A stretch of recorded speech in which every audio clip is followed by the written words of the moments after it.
The gunshot echoed through marble floors, shattering the silence of empire. Serafina Hale didn't scream. She stood frozen, staring at the man bleeding at her feet, the man who'd sent her flowers that morning. Ronan Varelli lowered his weapon, eyes darker than smoke, tailored suit unmarked by violence. No one touches what's mine. 3 years she'd worked for him. 3 years she'd convinced herself it was just business. Tonight proved otherwise. The most dangerous mafia king in the city wasn't protecting his assistant. He was claiming his obsession. Stay until the end. Hit like. Comment your city. Let me know how far this story travels. The blood pooled slowly, spreading across white marble like spilled wine. Expensive, irreversible. The kind of stain you couldn't scrub away no matter how hard you tried. Serafina's hands trembled. Not from fear. She'd worked for Ronan Varelli long enough to know fear was a luxury she couldn't afford. Her hands shook because the reality of what just happened was finally sinking in, cutting through the numbness that had wrapped around her chest like barbed wire. Marcus Henley lay crumpled on the floor of Ronan's penthouse office, one hand pressed against his shoulder where the bullet had torn through muscle and bone. He was whimpering. The sound was pathetic, animal-like, nothing like the confident man who'd picked her up for dinner 3 hours ago. "Get out," Ronan said. His voice was calm, too calm. The gun hung loose in his right hand, barrel still smoking. Marcus scrambled backward, shoes slipping in his own blood. His face had gone the color of old newspaper. "Mr. Varelli, I swear I didn't know. You touched her." 3 words, delivered like a death sentence. "I didn't mean we were just out." Marcus managed to get his feet under him. He stumbled toward the door, leaving a trail of red footprints. His shoulder was a mess, shirt soaked through, but he'd live. Ronan had meant for him to live. If Ronan wanted someone dead, they didn't crawl away. The door slammed. Silence flooded back, thick and suffocating. Serafina stood near the window, the city lights of New Athens sprawling beneath them like a kingdom made of glass and steel. 70 stories up. Far enough that you couldn't hear the sirens, couldn't smell the garbage, couldn't see the broken people bleeding in alleys. Up here, the city looked clean. Beautiful, even. A lie, like everything else. "You shot him." Her voice came out steadier than she felt. "Yes. We were just having dinner." "I know." Ronan moved to his desk, set the gun down with a soft click. He didn't look at her. "Giancarlo called me. Said he saw you at Marino's, holding hands." Giancarlo. One of Ronan's soldiers. Of course he'd been watching. They were always watching. "I didn't know I needed permission to date." Now Ronan looked at her. His eyes were black coffee, bitter and deep. The kind of eyes that had watched men beg for their lives and felt nothing. But tonight, there was something else there, something that made her stomach twist. "You don't need permission," he said quietly, "but you should have better taste." "Better taste?" She laughed, sharp and humorless. "Marcus is an accountant. He likes documentaries and volunteers at animal shelters. He's normal, Ronan. He doesn't—" She gestured at the blood on the floor. "He doesn't do this." Normal. Ronan's jaw tightened. He moved around the desk, each step deliberate.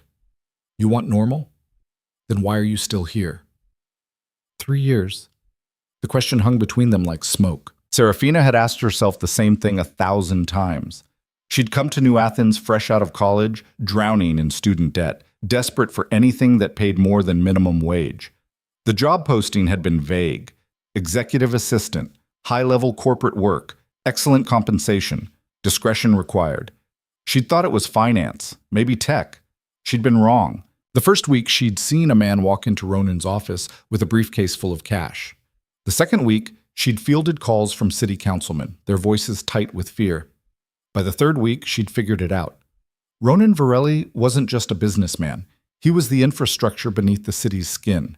He owned politicians, controlled shipping routes, had his fingers in everything from construction contracts to nightclub licenses. He was the king of an empire built in shadows. And she'd stayed.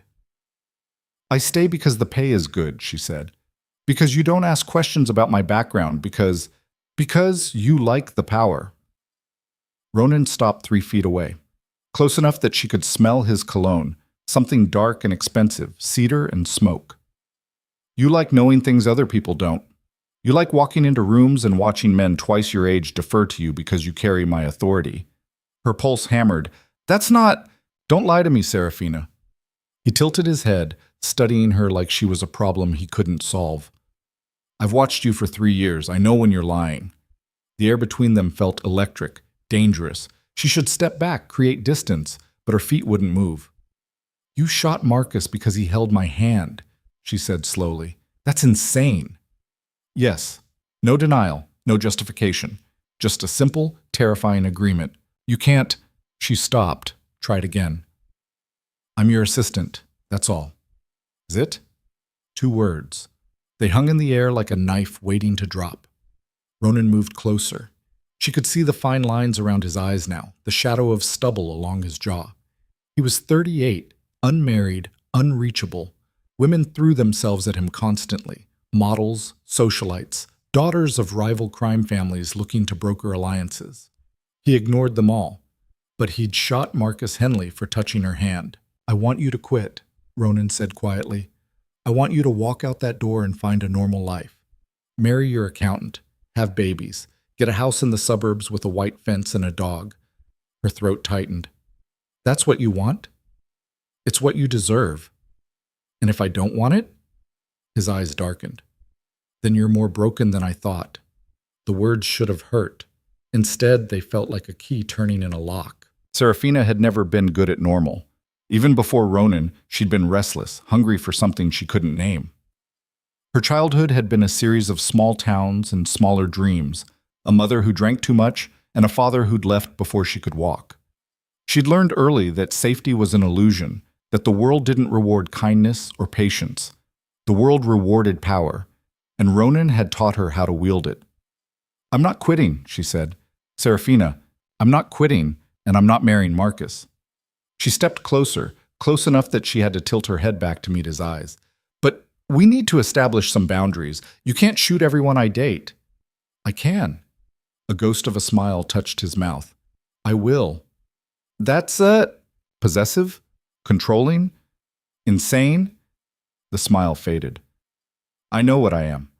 I've built an empire on violence and fear. I've done things that would make you sick if you knew the details. But I've never pretended to be anything else. He reached out slowly, giving her time to move away. When she didn't, his fingers brushed her jaw, feather light. His hands were rough, calloused from things she didn't want to imagine. I've tried to stay away from you, he said, voice low. For 3 years, I've tried, but watching you with him tonight. His thumb traced her cheekbone. I realized I'm not strong enough. Her heart was a war drum. Not strong enough for what? To let you go. The confession hung between them, raw and terrifying. Serafina knew she should run, should grab her purse and get as far from Ronan Varelli as possible. He was dangerous, unstable, a man who solved problems with bullets and threats. But she'd known that for 3 years, and she'd stayed anyway. What do you want from me? She whispered. His hand dropped. He stepped back, putting distance between them like it physically hurt. I want you safe. I want you happy. I want you to have a life that doesn't involve cleaning blood off marble floors. That's not an answer. It's the only answer I can give you. A phone buzzed. Ronan pulled it from his pocket, glanced at the screen. His expression shifted, hardened. The vulnerability that had cracked through his armor disappeared. There's a situation, he said. I need to handle it. Just like that, the moment shattered. Serafina watched as he grabbed his jacket, checked the gun's magazine with practiced efficiency. This was the Ronan she knew, cold, calculating, in control. The man who'd touched her face and confessed his obsession had vanished behind layers of ice. Go home, he said. Take a car. I'll have someone clean this up. Ronan? Go home, Serafina. She opened her mouth to argue, but the look in his eyes stopped her. This wasn't a request. She left, awed. The car ride back to her apartment was silent except for the hum of tires on wet pavement. Rain had started falling, turning the city into a blur of neon and shadow. The driver, one of Ronan's men, always one of Ronan's men, didn't speak. Serafina's apartment was modest by New Athens standards. 20th floor, 1 bedroom, a view of the industrial district. She could afford better now, after 3 years of Ronan's salary, but she'd never moved. Something about the place felt honest, real. She kicked off her heels, poured herself 3 fingers of whiskey, and stood at the window. Marcus would be at a hospital now, spinning some story about a mugging. He'd probably never speak to her again. Smart man. Her phone buzzed. Unknown number. She almost didn't answer. Hello? Ms. Hale? The voice was smooth, cultured, unfamiliar. We haven't met, but I believe we have a mutual acquaintance, Ronan Varelli. Every muscle in her body tensed. Who is this? Darius Kane. I run operations on the east side. Perhaps Ronan's mentioned me? He had. Darius Kane was a rival. Ambitious, ruthless, constantly pushing at the boundaries of Ronan's territory. They'd been at an uneasy peace for the past year, but it was the kind of peace that required constant maintenance. What do you want? Just to talk. I'm hosting a gathering tomorrow night, very exclusive, high-level people from across the city. I'd like you to attend. As Ronan's representative, of course. Darius's tone was friendly, almost warm. I know he values your judgment. It would be good to have someone with your perspective. This was a test. Serafina knew enough about power games to recognize one. I'll need to check with Ronan. Of course. But between you and me, Ms. Hale, it might be wise to start making decisions for yourself. Ronan's protection is valuable, but it can also be limiting. The call ended. Serafina stared at her phone, mind racing. This was about tonight. Had to be. Word traveled fast in the underworld. Someone had seen Marcus bleeding, had put pieces together. Now Darius was probing, testing to see if there was weakness he could exploit. She should call Ronan, tell him about the invitation. Instead, she finished her whiskey and went to bed. The next morning arrived with gray skies and a headache that pulsed behind her eyes. Serafina showered, dressed in one of her work suits, black, tailored, expensive, armor for the day ahead. Her phone showed 3 missed calls from Marcus's number. She deleted them without listening. The office was in the financial district, a steel and glass tower that housed legitimate businesses on the lower floors. Ronan's operations were on the top 3 levels, accessible only by private elevator. Security waved her through, they always did. Ronan's office was empty. His assistant, not Serafina, another woman who handled the official business, looked up as she passed. He's in a meeting, she said. Conference room B. Serafina nodded, headed down the hall. Through the glass walls, she could see Ronan with 3 men she recognized. Giancarlo, his head of security, Vincent, who ran the waterfront operations, and Antonio, one of his oldest soldiers. They stopped talking when she entered. Gentlemen, she said, I need a moment with Mr. Varelli. Giancarlo raised an eyebrow. He was built like a truck, all muscle and menace, with a scar that ran from his temple to his jaw. We're in the middle of something. It's fine. Ronan's voice was flat. Give us the room.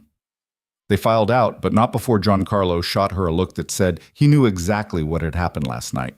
Of course he did. He'd been the one to call Ronan. The door clicked shut. Darius Kane called me last night, Serafina said. No preamble, no small talk. He wants me at some gathering tonight. Said you'd value my perspective. Ronan's expression didn't change, but something flickered in his eyes. What did you tell him? That I'd check with you. Good. Is it? She crossed her arms. Because it felt like a test, like he's trying to figure out if there's something between us he can use. There isn't. You shot Marcus. Marcus was a message, nothing more. Liar. She could see it in the tension of his shoulders, the way his jaw tightened. But pushing him wouldn't get her anywhere. Ronan had spent a lifetime building walls around himself. Should I go? She asked. To the gathering? He was quiet for a long moment. When he spoke, his voice was carefully neutral. Yes, but not alone. I'll accompany you. That'll just confirm whatever he suspects. I don't care what Darius suspects. Ronan stood, moved to the window. The city sprawled beneath them, vast and indifferent. He's been circling for months, looking for an opening. If he thinks you're a weakness... He stopped. I won't give him the chance. Serafina studied his profile. In the harsh morning light, he looked tired, older than his years, the weight of empire carved into every line of his face. What happened last night? She said carefully. We need to talk about it. No. Ronan, what do you want me to say? He turned to face her. That I'm sorry? I'm not. That it won't happen again? It will. Every time some man looks at you like you're something he can have, I'll want to put a bullet in him. The honesty was jarring. Most people hid their darkness. Ronan wore his like a second skin. That's not sustainable, she said. I know. So what do we do? His laugh was bitter. We survive, same as always. Before she could respond, the door opened. Giancarlo stuck his head in. Boss, we got a problem. East Side Warehouse. Ronan's demeanor shifted instantly. What kind of problem? The kind with badges and search warrants. Fuck. Ronan grabbed his jacket. Get everyone out. Clean it up. Already done. But there's something else. Giancarlo glanced at Serafina, then back to Ronan. They're asking about her. The temperature in the room dropped 10 degrees. Explain, Ronan said quietly. One of the detectives said they wanted to talk to Ms. Hale about some incident last night. Gunshot wound victim at Mercy General. Marcus Henley. Serafina's stomach dropped. Marcus had talked. Of course he had. He was normal, civilian, the kind of person who believed in systems and justice. They have anything? Ronan asked. Just questions. For now. Keep them busy. I'll handle it. Giancarlo left. The silence that followed was deafening. I can talk to them, Serafina said. Tell them Marcus and I had a disagreement, that I don't know anything about. No. Ronan's tone brooked no argument. You don't talk to cops, ever. I'll have my lawyer handle it. Your lawyer? She laughed, sharp and humorless. Right, because that won't look suspicious at all. I don't care how it looks. You're not talking to them. You can't protect me from this. Watch me. The arrogance should have made her angry. Instead, it made her reckless. What if I want to talk to them? She challenged. What if I decide Marcus deserves justice? Ronan went very still. When he spoke, his voice was soft, dangerous. Then you'd be making a choice, and you'd have to live with the consequences. Is that a threat? It's a fact. He moved closer, each step measured. You know what I am, Serafina. You've always known. If you go to the police, if you testify against me, I won't stop you. But everything I've built, everyone who depends on me, it all falls. The protection I provide, the order I maintain, gone. He was right. Ronan's empire wasn't just crime. It was infrastructure. The police were bought, the politicians compliant, the streets relatively peaceful because everyone feared him more than they feared each other. If he fell, chaos would rush in to fill the void. You're asking me to be complicit, she said. I'm asking you to be smart. His hand came up, fingers brushing a strand of hair from her face. The gesture was gentle, intimate. You've been complicit for 3 years. The only difference now is that it's personal. Personal. Such a small word for the weight it carried. Serafina thought about Marcus bleeding on marble floors, about Darius Kane's phone call, testing for weakness, about 3 years of walking beside a monster and pretending she was just doing a job, about how she'd never felt more alive than when Ronan looked at her like she was something precious and dangerous all at once. I won't talk to the police, she said quietly. Relief flickered across his face, there and gone. Thank you.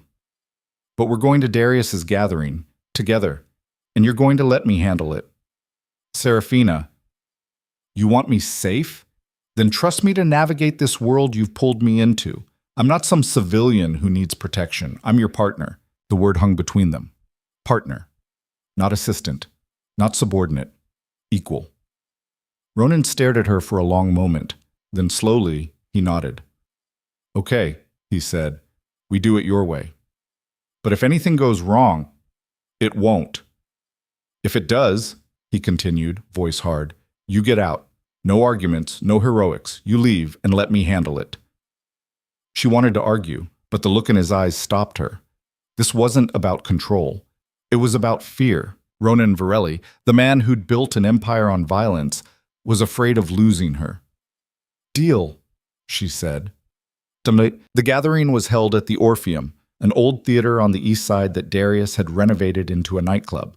From the outside, it looked like any other high-end venue. Velvet ropes, beautiful people, bass that you could feel in your chest. Inside, It was a den of wolves in designer suits. Serafina wore red, a dress that hugged every curve, hem stopping just above her knees, heels that added 3 inches to her height. She'd pulled her dark hair back, highlighting the sharp angles of her face. Ronan wore all black, no tie. The top button of his shirt undone. He looked like danger wrapped in expensive fabric. They arrived separately. Her first, him 10 minutes later. The illusion of independence. Darius Kane met them at the VIP section. He was younger than Ronan, maybe 35, with sandy hair and a smile that never reached his eyes. Handsome in a way that felt calculated. "Ms. Hale," he said warmly, taking her hand, "I'm so glad you could make it. Thank you for the invitation." His gaze slid to Ronan. "Virelli, didn't expect to see you here." "I go where Serafina goes." Ronan's tone was casual, but the message was clear. Darius's smile widened. "Of course. Please join me. We have much to discuss." The VIP section was separated from the main floor by frosted glass. Inside, a dozen people sat on leather couches. Faces Serafina recognized from her years with Ronan. Heads of various operations, fixers, politicians who'd learned to play both sides. This wasn't just a gathering. It was a summit. "I believe everyone here knows Mr. Virelli," Darius said as they entered, "and his associate, Miss Hale." The pause before associate was deliberate. Testing. Serafina smiled. "Actually, I prefer executive strategist. Associate sounds so vague." A few people chuckled. Ronan's expression didn't change, but she felt his approval like heat against her skin. They sat. Drinks appeared, top-shelf whiskey, champagne, bottles that cost more than most people made in a month. "I wanted to bring everyone together," Darius began, "because I think we're at a crossroads. New Athens is changing.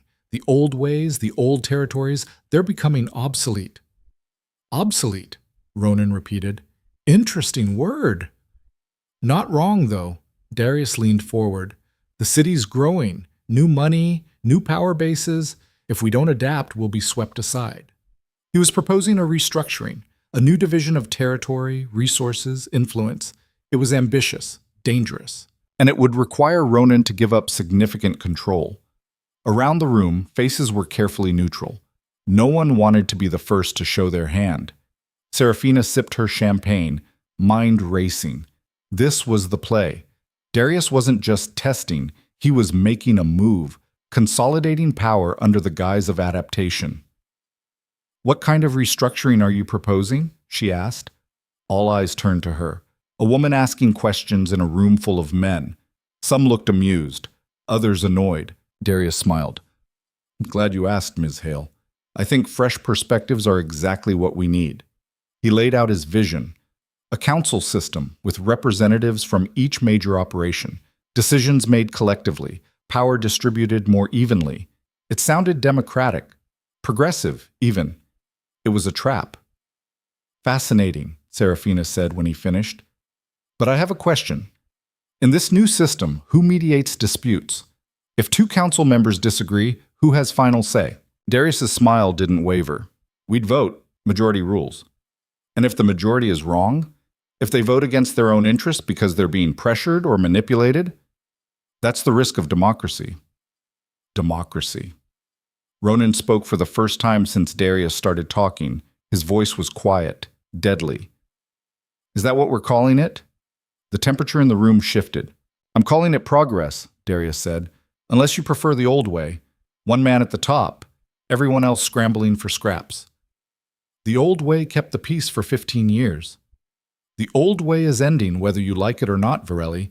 The question is whether you'll adapt or be replaced." Silence. Heavy. Dangerous. Serafina could feel the tension like static electricity. Men were reaching conclusions, choosing sides. This moment would define alliances for years to come. She stood, every eye in the room locked on her. "Gentlemen," she said, voice clear and strong, "I appreciate the philosophical debate, but let's be honest about what's really happening here. Mr. Kane isn't proposing democracy. He's proposing a coup with better branding." Darius's smile finally cracked. "Miss Hale." A council where majority rules sounds fair until you realize Mr. Kane has been cultivating relationships with half the people in this room for months. A quick count tells me he'd have enough votes to control every decision. She could see it in their faces. The ones who'd already made deals with Darius. The ones who were still deciding. So let's drop the pretense, she continued. If you want Ronan's territory, make your challenge openly, but don't insult our intelligence by calling it progress. The room erupted. Not violence, not yet, but voices, arguments, accusations. Darius stood slowly. His eyes were cold now, calculating. You're very perceptive, Ms. Hale. Ronan's lucky to have someone so devoted. The word dripped with insinuation. Ronan moved, not fast but with purpose. He was beside her in 2 steps, his presence a physical wall between her and Darius. Careful, Ronan said softly. Or what? Darius challenged. You'll shoot me like you shot Marcus Henley? The room went silent. So that was it. Darius knew. Had probably known before he even made the call. Marcus Henley was a civilian who got caught in something he didn't understand, Ronan said. Are you saying you're the same? It was a direct challenge. In this world, backing down meant weakness. Pushing forward meant war. Darius smiled. I'm saying maybe it's time people knew just how far you're willing to go to keep what you think is yours, including your pretty assistant. Serafina felt Ronan tense beside her, knew what was coming, knew that if he moved now, if he let Darius provoke him, everything would spiral. She put her hand on his arm. Don't. He's calling you property, Ronan said, not looking away from Darius. He's trying to bait you. Don't give him what he wants. For a terrible moment, she thought he wouldn't listen, thought the violence that lived in him would win out. Then he stepped back. This meeting's over, he said. Anyone who wants to throw in with Darius, do it.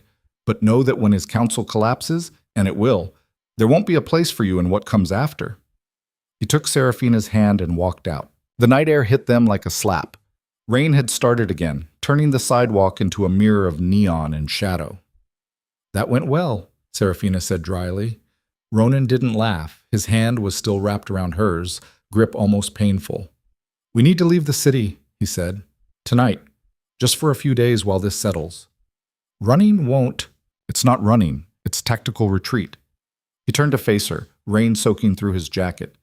Darius will make his move soon. When he does, I need you somewhere safe. I'm not hiding while you fight my battles. This isn't your battle. He called me your property, she shot back. That makes it my battle. Ronan's jaw clenched. Serafina, no, you don't get to pull me into your world, make me a target, and then bench me when things get dangerous. I'm in this. All of it. You don't know what you're saying.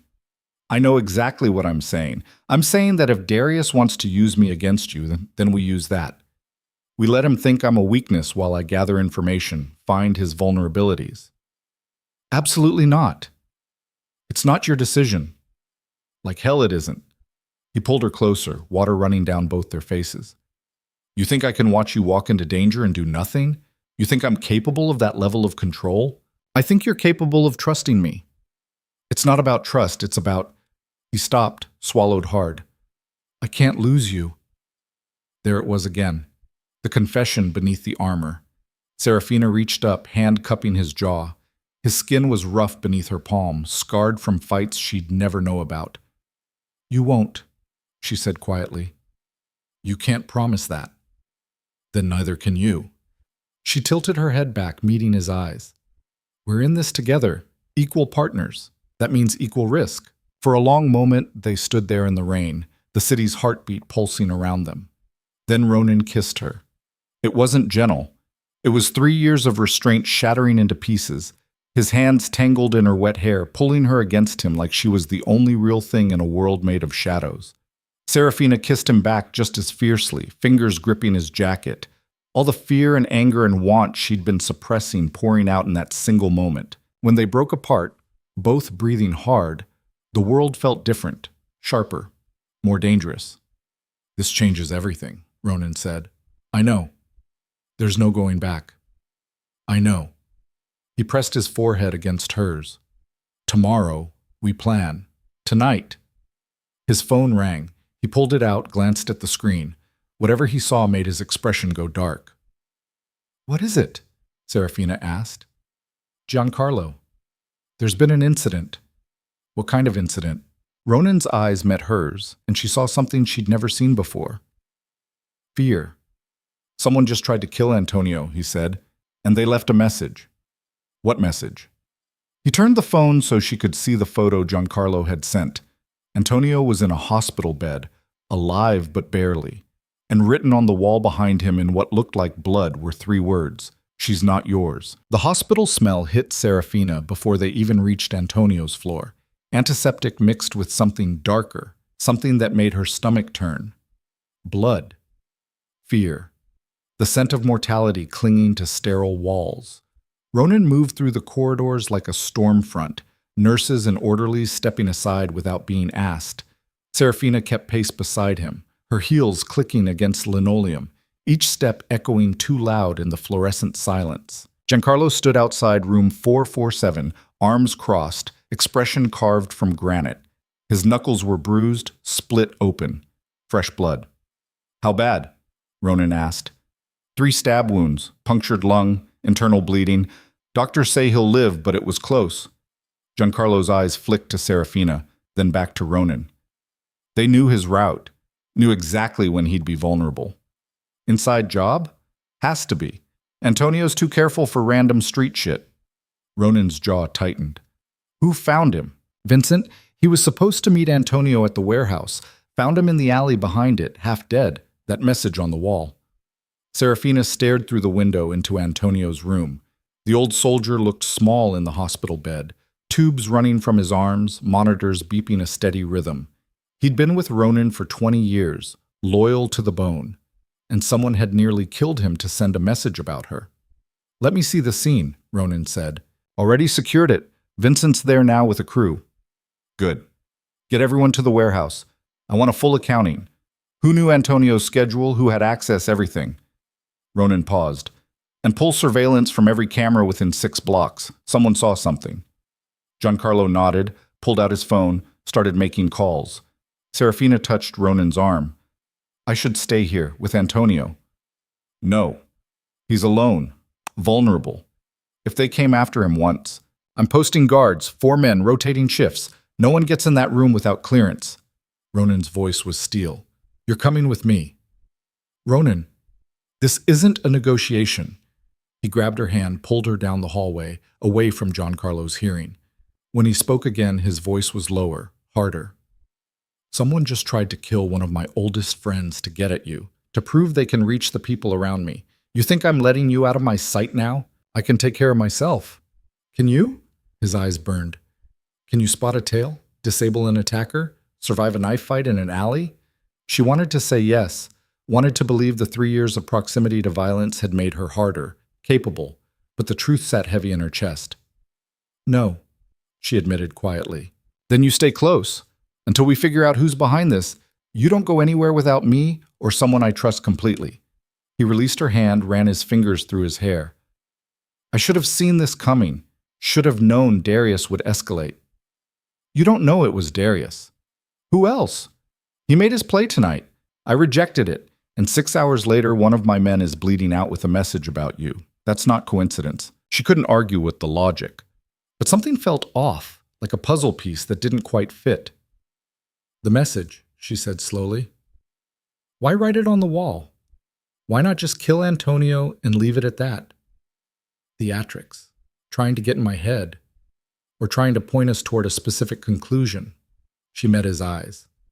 What if Darius isn't the one who ordered this? What if someone else did and they want us to think it was him? Ronan went very still. You think this is a setup? I think the timing's too perfect. Darius confronts us publicly, makes veiled threats, and then immediately follows through in the most obvious way possible. He's smarter than that. Or he's confident enough not to care about subtlety. Maybe. Serafina chewed her bottom lip, thinking. But if I wanted to start a war between you and Darius, this is exactly how I'd do it. Make the attack obvious, leave a message that ties back to their confrontation, sit back and watch you destroy each other. Ronan stared at her for a long moment. Then, slowly, he nodded. Okay, so we assume multiple players. Darius is one. Who else? anyone who benefits from chaos. Other territory bosses who want to expand. Outside organizations looking to move into new Athens. Ambitious underlings who think they can fill a power vacuum. That's a long list. Then we narrow it down. She straightened her shoulders, starting with the crime scene. The warehouse was in the industrial district, a sprawling complex of rusted metal and cracked concrete. Vincent had set up a perimeter, men with guns standing at every entrance, eyes scanning the darkness. Ronan's second-in-command met them at the main gate. Vincent was in his 40s, whipped thin, with a face that looked like it had been carved with a dull knife. He'd been a boxer once, before Ronan recruited him. Now he ran the waterfront operations with brutal efficiency. "Boss," he said, nodding to Ronan, then to Serafina. "Ms. Hale." "Show me," Ronan said. They walked through the warehouse, past crates of legitimate merchandise, electronics mostly, shipped in from overseas, and into the alley behind. The smell hit first. Copper and garbage. Rain-soaked asphalt. Blood pooled near a dumpster, already mixing with rainwater. Not as much as Serafina expected, Antonio had been found quickly, bleeding contained. The message was on the brick wall, sprayed in red paint. Not blood, like she'd thought from the photo. Paint. "She's not yours." The letters were tall, sloppy, dripping down the wall like wounds. "Spray can was in the dumpster," Vincent said. "No prints. Professional job." Serafina moved closer, studying the letters. The handwriting was deliberately messy, but there was structure underneath. Whoever wrote this had tried to make it look rushed, emotional. "This wasn't done in a panic," she said. "They had time. Stabbed Antonio, waited for him to bleed enough to ensure someone would find him soon, then carefully wrote this message and disposed of the evidence." "Cold," Vincent muttered. "Calculated." She turned to Ronan. "This is someone who thinks strategically, not a thug following orders, someone with authority." Ronan crouched near the blood, fingers tracing the edge where it met water. "Antonio was here for a pickup. Weekly collection from one of our distribution points. Same route, same time, every Tuesday." "Who knew the schedule?" Serafina asked. "Everyone in the inner circle. Antonio, me, Giancarlo, Vincent, maybe 4 others. So either someone in your inner circle did this, or they leaked the information to whoever did." Vincent's expression darkened. "No one in our crew would betray the boss." "Everyone has a price," Serafina said quietly. "Or a weakness. Fear, family, debt, something that makes them vulnerable." "She's right." Ronan stood, brushed dirt from his hands. "Vincent, I want background checks on everyone who had access to Antonio's schedule. Financial records, family situations, recent behavior changes, everything." "You serious? Some of these guys have been with us for years. And someone just stabbed Antonio 23 times and left him to die. So yes, I'm serious." Vincent's jaw clenched, but he nodded. "I'll get it done." Serafina's phone buzzed. She pulled it out, glanced at the screen. Unknown number again.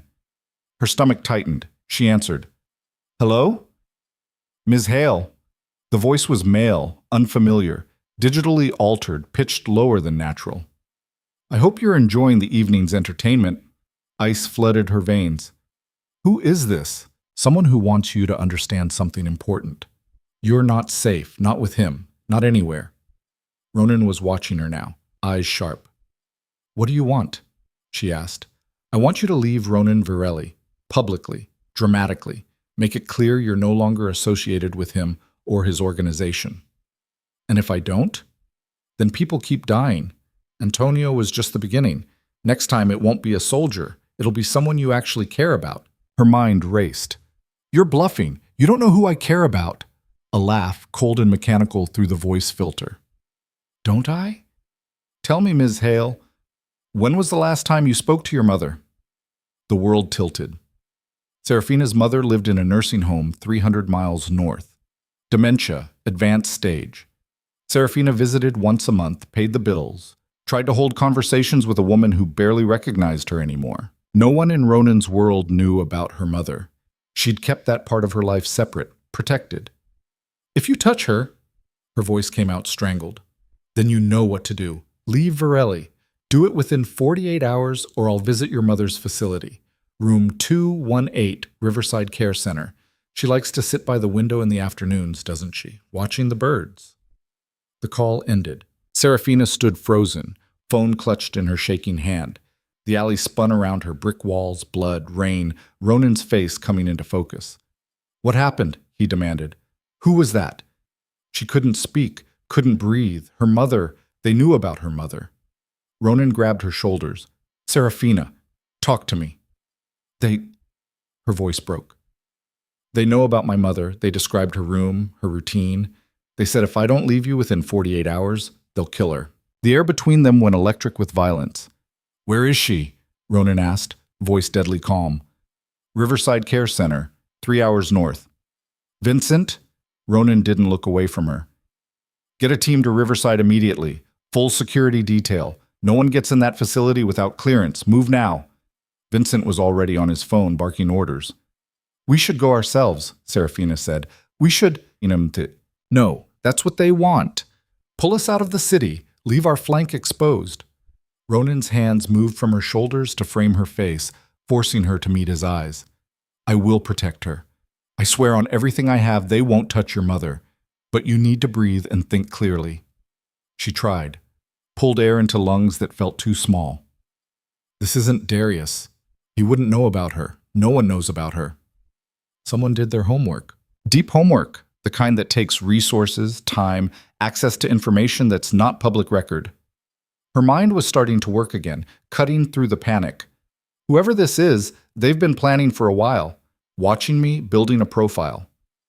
Then we figure out who has those resources and that motivation. Ronan pulled out his own phone. I'm calling in every favor I have, police contacts, private investigators, anyone who can dig into surveillance and data. We'll find them. Within 48 hours? His expression went hard. Yes. Vincent approached, phone lowered. Teams en route to Riverside. ETA 90 minutes. I'm sending 6 men, 2 inside the facility, 4 perimeter. Armed, experienced. No one's getting through. Good. Ronan turned back to Serafina. We need to get you somewhere secure. My apartment is compromised. They know where you live, where your mother lives, probably where you buy your coffee. We need a clean location. The penthouse? Vincent suggested. Ronan shook his head. Too obvious. I have a place. Private. Off the books. We'll go there, regroup, plan our next move. Serafina wanted to argue, wanted to get in a car and drive to her mother's side, stand guard herself. But Ronan was right. Running north would leave them exposed, vulnerable. And whoever was behind this was counting on emotional reactions, not strategic ones. Okay, she said. We do it your way. But I want updates every hour. Proof of life, proof she's safe. You'll get them. They left the warehouse in a convoy. 3 cars, windows tinted, armed men in each. Serafina sat in the back of the middle vehicle with Ronan, the city sliding past in streaks of neon and shadow. Her phone kept buzzing. She checked each notification, pulse jumping, but they were just spam, old messages, nothing important, nothing from the digitally altered voice. Tell me about your mother, Ronan said quietly. Serafina's throat tightened. Why? Because I need to know what we're protecting, and because you've worked for me for 3 years and I didn't know she existed. He paused. That's my failure. She looked at him. In the darkness of the car, his face was all shadows and sharp edges. You don't need to know everything about me. Apparently I do, because someone else figured it out and is using it as leverage. Fair point. Her name is Margaret, Serafina said slowly. She's 63. Had me young, raised me alone. We moved around a lot when I was a kid. Different towns, different jobs. She was a waitress mostly. Worked herself to exhaustion trying to give me a better life. When did the dementia start? 5 years ago. Little things at first. Forgotten appointments, repeating stories. Then it got worse. By the time I graduated college, she couldn't live alone anymore. Serafina stared out the window. I found Riverside, best facility I could afford. It's clean, the staff is good. She's comfortable. You visit her once a month. Sometimes she recognizes me. Usually she doesn't. Last time she thought I was her sister who died 20 years ago. Her voice cracked. But she smiled at me. That's enough. Ronan's hand found hers in the darkness, fingers interlacing. We'll keep her safe. You can't promise that. Yes, I can. His grip tightened. I've built an empire on keeping promises and delivering threats. Your mother will be protected. Anyone who tries to hurt her will die slowly. The casual brutality should have frightened her. Instead, it felt like absolution. Thank you, she whispered. They drove in silence for a while. The city gave way to suburbs, then to isolated roads winding through forested hills. The safe house was 40 minutes from downtown, hidden in the kind of neighborhood where people minded their own business and security cameras covered every angle. It was a modern house, all glass and steel, perched on a hillside with views of the valley below. Isolated. Defensible. Two of Ronan's men were already there, checking perimeter, clearing rooms. Inside the house was minimally furnished, leather couches, a kitchen that looked unused, bedrooms upstairs. Everything clean and impersonal, like a high-end hotel. I bought it 3 years ago, Ronan said, locking the door behind them. Needed a place that wasn't connected to any of my other properties. Somewhere I could disappear if things went bad. You've never used it? A few times, mostly for storage. Sometimes for meetings that needed to stay off the books. He moved to the kitchen, pulled out a bottle of scotch. You want a drink? God, yes. He poured 2 glasses, handed her one. The scotch burned going down, warmth spreading through her chest. Serafina's phone buzzed. She checked it. Update from Vincent. Security team had arrived at Riverside. Mother was safe. Facility on lockdown. Some of the tension in her shoulders released. We need to talk about the elephant in the room, Ronan said. She looked up from her phone. Which one? There are several. The message. She's not yours. He set his glass down. That's not about territory or power. That's personal. Someone who thinks they have a claim on you. I don't belong to anyone. I know that. You know that. But whoever's behind this doesn't see it that way. He moved closer. Who have you been involved with? Before Marcus? Before you came to work for me? Serafina's mind scrolled through past relationships. A boyfriend in college who'd ended things when she moved to New Athens. A few casual dates that never went anywhere. Nothing serious. Nothing that would inspire this level of obsession. No one, she said. I've kept my personal life separate from work, deliberately. What about before college? Ronan, I grew up in small towns with a mother who could barely keep food on the table. I didn't exactly have time for grand romances. Everyone has a past. Not one that includes stalkers with resources to track down my dying mother and stab your soldiers. She downed the rest of her scotch. This isn't about old flames. This is about someone in your world who's fixated on the idea that I'm yours to lose. Then we look at my enemies, people who'd want to hurt me through you. That's still a long list. A phone rang. Not Serafina's, Ronan's. He answered, listened, his expression going progressively darker. When? A pause. How many? Another pause. Lock it down. I'm on my way. He ended the call. What happened? Serafina asked, dread pooling in her stomach. One of my warehouses on the south side. Someone just hit it. Killed 3 men. Took everything. Product, cash, records. Darius? Maybe. Or whoever's playing us. Ronan grabbed his jacket. I need to go. You stay here. Doors locked, guards outside. Don't open for anyone except me or Giancarlo. I'm coming with you. Absolutely not. It's too dangerous. Everything's dangerous now. At least with you, I know the threats I'm facing. She stood, grabbed her coat. Besides, you said I don't leave your sight. That works both ways. Ronan looked like he wanted to argue, but time was bleeding away, and his empire was under attack. Fine, he said, but you stay in the car. Any shooting starts, you get down and stay down. Deal. They drove back into the city, faster this time, the convoy pushing speed limits. Serafina's phone kept buzzing. Updates from Riverside, messages from colleagues wondering where she was, spam. She ignored all of it, watching Ronan's profile in the dashboard lights. His jaw was clenched, fingers drumming against his thigh. The careful control he usually wore was cracking, violence bleeding through. You can't fight everyone at once, she said quietly. Watch me.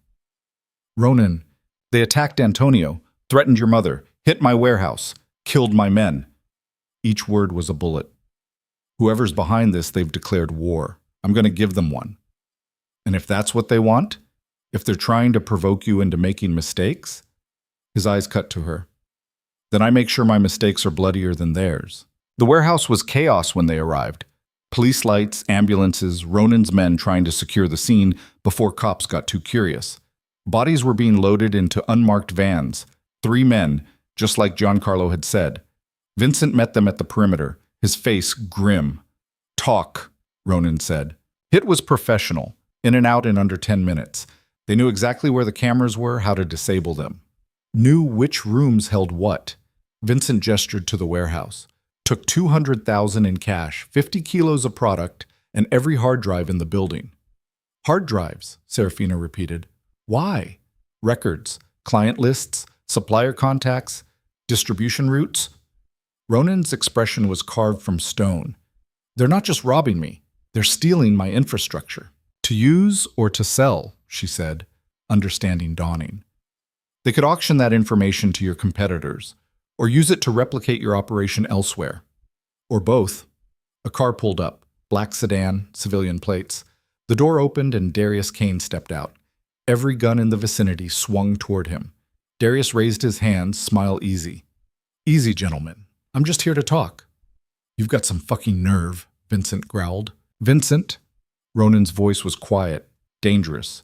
Lower your weapon. Vincent hesitated, then obeyed. Darius approached slowly, hands still visible.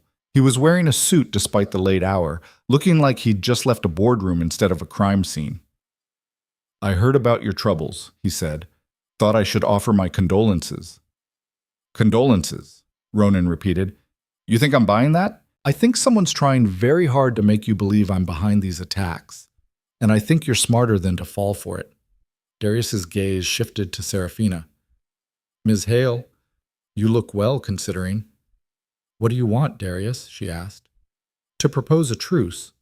Temporarily. He turned back to Ronan. I didn't order the hit on Antonio. Didn't rob your warehouse. Didn't make threatening calls about Ms. Hale's mother. Serafina's blood went cold. How do you know about that? Because whoever's doing this wants us to kill each other. And they've been sloppy enough that I've picked up their trail. Darius pulled out his phone, showed them a photo. Recognize him? The image showed a man in his 30s, dark hair, nondescript features, standing outside Antonio's warehouse. No, Ronan said. Who is he? Goes by Marcus Venn. Ex-military, dishonorable discharge. Works as a freelance fixer, corporate espionage, blackmail, the occasional wet work. Based out of Chicago, but he's been in New Athens for the past 2 months. How'd you get this? Vincent demanded. I have cameras too. Different angles than yours. When I heard about the warehouse hit, I checked my footage from the surrounding area. Darius pocketed his phone. This guy's been shadowing your operations for weeks. Always at a distance, always careful. But tonight he got careless. Ronan stared at him. Why tell me this? If I'm at war with an unknown enemy, that benefits you. Short term, maybe. Long term? Chaos is bad for business. Someone's trying to destabilize the whole city. When the dust settles, we'll all be worse off. Darius's expression was serious. I'm a bastard, Varelli. I want your territory, your power, your throne. But I want to take them from you in a fight you see coming. Not like this. Silence stretched between them. Serafina studied Darius's face, looking for tells. The man was practiced at lying. They all were. But this felt different, genuine. Or he was a better actor than she'd given him credit for. What do you propose? Ronan asked carefully. We pool resources. My intelligence network, your muscle. Find this Marcus Venn, find out who hired him, end this before it spirals further. And then? Then we go back to being enemies, but at least we'll know who we're really fighting. Ronan looked at Serafina. She could see the calculation in his eyes. Weighing trust against necessity, pride against pragmatism. She gave a tiny nod. 48 hours, Ronan said. We work together, find Venn, deal with whoever's behind this. After that, all bets are off. Darius smiled. Reasonable. I'll send over everything I have on Venn. Last known locations, associates, financial records. Do it now. Already done. Check your email. Ronan pulled out his phone, scrolled through. His expression shifted. This is detailed. How long have you been tracking him? Since he showed up on my radar 3 weeks ago, I thought you'd hired him to spy on me. Turns out we were both targets. If you've known for 3 weeks, I've been gathering information, waiting to see his play. I didn't know he'd escalate to murder and kidnapping threats. Darius glanced at Serafina again. For what it's worth, Ms. Hale, I hope your mother stays safe. She better, Serafina said coldly, or our temporary truce becomes permanent war. Darius's smile returned. I'd expect nothing less. He left the way he came, slowly, hands visible, no sudden movements. The sedan pulled away into the night. You trust him? Vincent asked once he was gone. No, Ronan said, but his information checks out, and right now we need every advantage. Serafina's phone buzzed. Another update from Riverside. Mother's still safe, no suspicious activity. She breathed a little easier. We should follow up on Ven, she said, if he's our guy. He's not working alone, Ronan interrupted. Someone with resources hired him. Someone who knows my operation inside and out. Someone on the inside, Vincent said quietly. The words hung in the air like a death sentence. Ronan turned to his second-in-command. You've known me for 15 years, Vincent, worked your way up from enforcer to my right hand. I trust you more than almost anyone. But, Vincent's expression was guarded, but I need to ask, is there anything you're not telling me? Any debts, any pressure, any reason someone could leverage you? Vincent's jaw clenched. You serious right now? Answer the question. No debts, no pressure, no leverage. I'm loyal to you, boss. Always have been. Ronan held his gaze for a long moment, then nodded. Okay, then help me figure out who isn't. They spent the next 2 hours going through personnel files in the back office of the warehouse. Every soldier, every associate, everyone who'd had access to Antonio's schedule or the warehouse locations, financial records, family situations, recent behavior changes. Serafina helped, her mind cutting through data like a scalpel. She'd always been good at patterns, at seeing connections others missed. And slowly, a picture emerged. Here, she said, pointing to a name on the screen. Thomas Riley. He's been with you for 8 years, runs collections in the financial district. What about him? Ronan leaned over her shoulder, close enough that she could feel his body heat. His daughter, Olivia Riley. She's at Princeton, full scholarship, excellent student. Serafina pulled up more records. But 6 months ago, the scholarship was revoked. Academic misconduct allegation. She was facing expulsion. And? Vincent prompted. And suddenly the charges disappeared. She's back in school. Scholarship reinstated. Everything fine. Serafina met Ronan's eyes. Someone with influence made that happen. Someone who'd want a favor in return. Ronan's expression went deadly. Where's Riley now? Should be at the collection point on 5th Street. Tuesday night run. Call him. Tell him I need to see him tonight. Vincent made the call. Serafina watched Ronan's face, saw the cold calculation taking over. This was the man who'd built an empire on fear, precise, ruthless, unstoppable. And right now that ruthlessness was focused on finding the person who'd threatened her mother. He's on his way, Vincent said, ending the call. Sounded nervous. Good. They waited. The minutes crawled by, each one thick with tension. Serafina poured herself more scotch from Ronan's flask, trying to calm nerves that felt like live wires. Her phone buzzed. Unknown number. Her stomach dropped. She answered, stepping away from Ronan and Vincent. Hello? Time's ticking, Ms. Hale. The digitally altered voice again. 24 hours left. Have you made your decision? I'm working on it. Work faster. Your mother's heart medication arrives every Wednesday, tomorrow, at 2 p.m. The delivery man is very punctual. It would be unfortunate if something happened during delivery.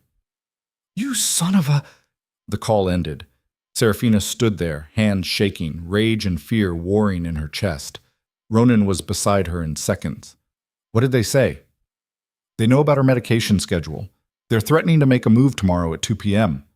She met his eyes. We're running out of time. Then we accelerate. The warehouse door opened.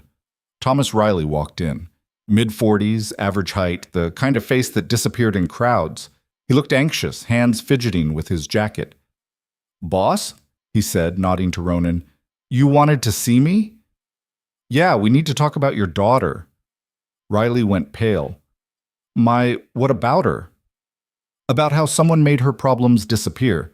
Someone who'd want something in return." "I don't know what you're—" Ronan moved faster than Serafina expected. One second he was standing by her side, the next he had Riley slammed against the wall, forearm across his throat. "Don't lie to me, Thomas. I've given you 8 years of employment, protection, good money. Don't fucking lie to me now." Riley's eyes bulged. "Boss, please. Who approached you? Who offered to help Olivia?" I can't. They'll kill her." "I'll kill her if you don't talk." Ronan's voice was ice. "Your daughter, your wife, everyone you love. I'll burn your whole family tree to the ground. Now talk." "Jesus, okay." Tears streamed down Riley's face. "It was a man. Called himself Mr. Smith, obviously fake name. He knew about Olivia, knew about the scholarship, said he could make it go away if I provided information." "What kind of information?" "Schedules, routes, who was where and when." Riley was sobbing now. "I didn't know they were going to hurt anyone. I swear, boss, I thought it was just industrial espionage, corporate stuff." "You gave them Antonio's schedule." "Yes, God, yes, I'm sorry, I'm so sorry." Ronan released him. Riley collapsed to his knees, gasping. "This Mr. Smith," Serafina said, keeping her voice level. "Describe him." 30s, dark hair, average looking, military bearing, professional. "Marcus Venn," Vincent confirmed. "Where did you meet him?" Ronan asked. "Coffee shop on Lexington. Always public places, crowded. He'd call me, set up meetings, never the same place twice." "When's your next meeting?" "Tomorrow, noon, place called Carmine's, downtown." Ronan and Vincent exchanged a look. "You're going to that meeting," Ronan said. "You're going to act normal. And you're going to help us grab Venn. If I do that, they'll kill Olivia. If you don't, I'll kill Olivia." Ronan's tone was matter-of-fact. "Your choice." Riley's face crumpled. "You're a monster." "Yes, and you betrayed me to protect your family. I understand that. Doesn't mean I forgive it." Ronan pulled out his phone. "Vincent, take Riley to a holding location. Keep him comfortable but secured. Tomorrow, we spring the trap." Vincent grabbed Riley, hauled him to his feet, dragged him toward a back room. Serafina watched them go, her mind already working through scenarios. "If we grab Venn tomorrow, we can find out who hired him. End this." "If he talks, he'll talk." She met Ronan's eyes. "We'll make sure of it." The darkness in his expression matched hers. They left the warehouse as dawn started breaking over the city, turning the sky from black to bruised purple. Serafina felt exhausted, wired, her nerves scraped raw. Back at the safe house, Ronan made calls, coordinating security for her mother, setting up the ambush for tomorrow, managing the dozen fires burning across his territory. Serafina stood at the window, watching the valley below wake up. Normal people, normal lives, coffee and commutes and problems that didn't involve murder. She envied them, and knew she'd never be one of them again. "You should sleep," Ronan said from behind her. "Can't." She turned to face him. "Every time I close my eyes, I see that message on the wall. She's not yours. Like I'm property, like I'm something to be owned. You're not. Then why is someone willing to kill for me?" Ronan crossed the room slowly, each step deliberate. When he reached her, his hand came up to cup her face, thumb brushing her cheekbone. "Because you're remarkable," he said quietly. "Because you walk through my world without flinching. Because you're beautiful and brilliant and dangerous in ways you don't even realize. That's not because I'm in love with you." The words came out raw, unfiltered. And anyone paying attention can see it, including whoever's behind this. Serafina's breath caught. They'd crossed lines already, the kiss in the rain, the admission of obsession, but this was different. This was a confession that changed everything. "Ronan, I know. Wrong time, wrong place, wrong everything." His smile was bitter. "But we're probably going to die tomorrow trying to stop a trained killer, so fuck it. You should know." She should step back, should tell him this was impossible, that love didn't survive in worlds built on violence. Instead, she kissed him. Not gentle, not tentative. Acclaiming, fierce and desperate, pouring 3 years of want and fear and need into that single moment. Ronan responded like a man starving, hands tangling in her hair, pulling her against him until no space existed between their bodies. When they broke apart, both breathing hard, the world felt different, sharper, more real. "We survive tomorrow," Serafina said. "We stop Ven, protect my mother, end this.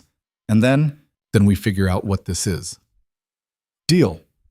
They stood there as the sun rose, two damaged people clinging to each other in a house designed for disappearing. And Serafina realized that she'd already made her choice. Not between safety and danger, between existing and living, between hiding from Ronan Varelli and standing beside him, consequences be damned. Her phone buzzed. Another update from Riverside. But this time, the message was different. Urgent. Unidentified man attempted to enter facility. Stopped by security. Individual fled. Police notified. Mother safe, but recommending immediate relocation. Serafina's blood turned to ice. "They tried," she whispered, showing Ronan the message. "They actually tried." Ronan read it, his expression going apocalyptic. "Get dressed. We're moving her. Now." "It's 5 a.m. "I don't care. We're getting your mother out of that facility and somewhere they can't find her.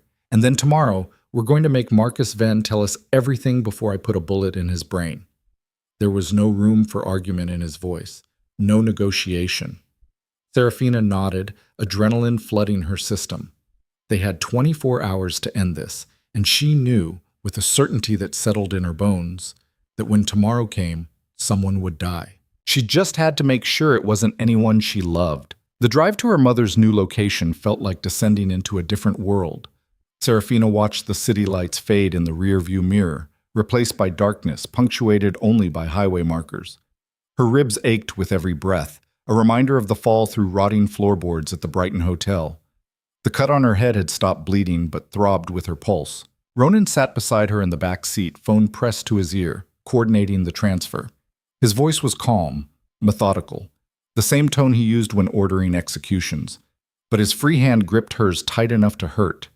"ETA 15 minutes, the driver said. 15 minutes until her mother was safe. 15 minutes until they could regroup, plan their next move against whoever had hired Marcus Venn. Except the closer they got, the more something felt wrong. Serafina couldn't name it, just an instinct honed over 3 years of walking beside violence. The kind of feeling that made prey animals freeze before the predator struck. "Ronan," she said quietly. He looked at her, still on the phone. "Something's off." He ended the call immediately. "Talk to me." "I don't know, just, this feels too easy. We get Venn's phone, find evidence pointing to whoever hired him, and they're just sitting at your penthouse waiting. You think it's a trap. I think everything's been a trap since this started. Venn wasn't working alone. Antonio's attack was coordinated with the warehouse hit. Someone's been orchestrating all of this, staying 3 steps ahead." Her mind raced. What if the phone was planted? What if they wanted us to find that evidence? Ronan went very still. Then he pulled out his own phone, called Giancarlo. "Where are you?" he asked. "Heading to the penthouse like you ordered. Got 6 men with me, ready to take down whoever's waiting." "Stop. Right now. Don't go to the penthouse." "Boss, if someone's there, it's a trap. They want us scattered, resources divided. You going to the penthouse, me at the secure facility, Vincent covering the sniper position, we're spread too thin." Silence on the other end. Then Giancarlo's voice, tight with realization. "Fuck. Where do you want us?" "Regroup at the warehouse on 5th, the one we use for emergency staging. Get everyone there. I mean, everyone. Pull them from every location. I don't care what they're doing. That'll leave the territory exposed. Do it anyway. We consolidate, we survive. We stay scattered, they pick us off one by one." Giancarlo ended the call to start coordinating. Serafina's phone buzzed. Update from the security team at her mother's new facility. Transfer complete. Margaret Hale secured in room 3-4. Oh. All protocols followed. No incidents. Relief flooded through her. Whatever was coming, at least her mother was safe. The convoy pulled into the facility's parking lot, a sprawling medical complex built into the hillside, designed to look like a resort. Discreet, expensive, the kind of place where celebrities and politicians hid their failing parents. But the security was military grade. Cameras everywhere, armed guards at checkpoints, biometric scanners on every door. If Marcus Venn's employer wanted to reach Margaret here, they'd need an army. Serafina and Ronan were escorted through multiple security layers, each more thorough than the last. By the time they reached the residential wing, 20 minutes had passed. Room 340 was at the end of a quiet hallway. 2 guards stood outside, Ronan's men, faces she recognized. "Everything quiet?" Ronan asked. "Yes, sir. No unusual activity. Mrs. Hale is resting." Serafina pushed open the door. The room was nicer than Riverside, larger, brighter, with a view of gardens lit by soft landscape lighting. Medical equipment hummed quietly in the corner, and in the bed, covered by blankets, her mother slept. Serafina approached slowly, not wanting to wake her. Margaret looked peaceful, her breathing steady, face relaxed in a way it rarely was anymore. The dementia stole so much, memory, recognition, independence, but in sleep, her mother looked like herself again. Serafina touched her hand gently. Cold. Too cold. Her heart stopped. "Mom?" She shook Margaret's shoulder. "Mom, wake up!" No response. "Mom!" Louder now, panic clawing up her throat. Ronan was beside her in an instant, fingers finding the pulse point on Margaret's neck. His expression went carefully blank. "Get a doctor," he said quietly. "Now." One of the guards rushed out. Serafina stared at her mother's face, still peaceful, still sleeping. Except she wasn't sleeping, she wasn't breathing. The rise and fall of her chest that Serafina had been watching was just the blankets, just wishful thinking. "No," she whispered. "No, no, no." A doctor burst in with 2 nurses. They swarmed the bed, checking vitals, pulling back blankets, revealing Margaret's arm, purple bruising at the injection site. The doctor's face went pale. "When was her last medication administered?" 2 hours ago, one of the nurses said, checking the chart. "Standard evening doses. I gave them myself." "What were they?" The nurse rattled off names, memory medication, blood pressure pills, supplements, the normal regimen. "Check the vials," the doctor ordered. The nurse ran to the medication cart in the hallway, came back with several bottles. The doctor examined them under the light, holding up a clear liquid. "This isn't saline," he said. "This is—" He stopped, realization hitting. "This is concentrated potassium chloride." Silence. Potassium chloride. Lethal in high doses. Causes cardiac arrest.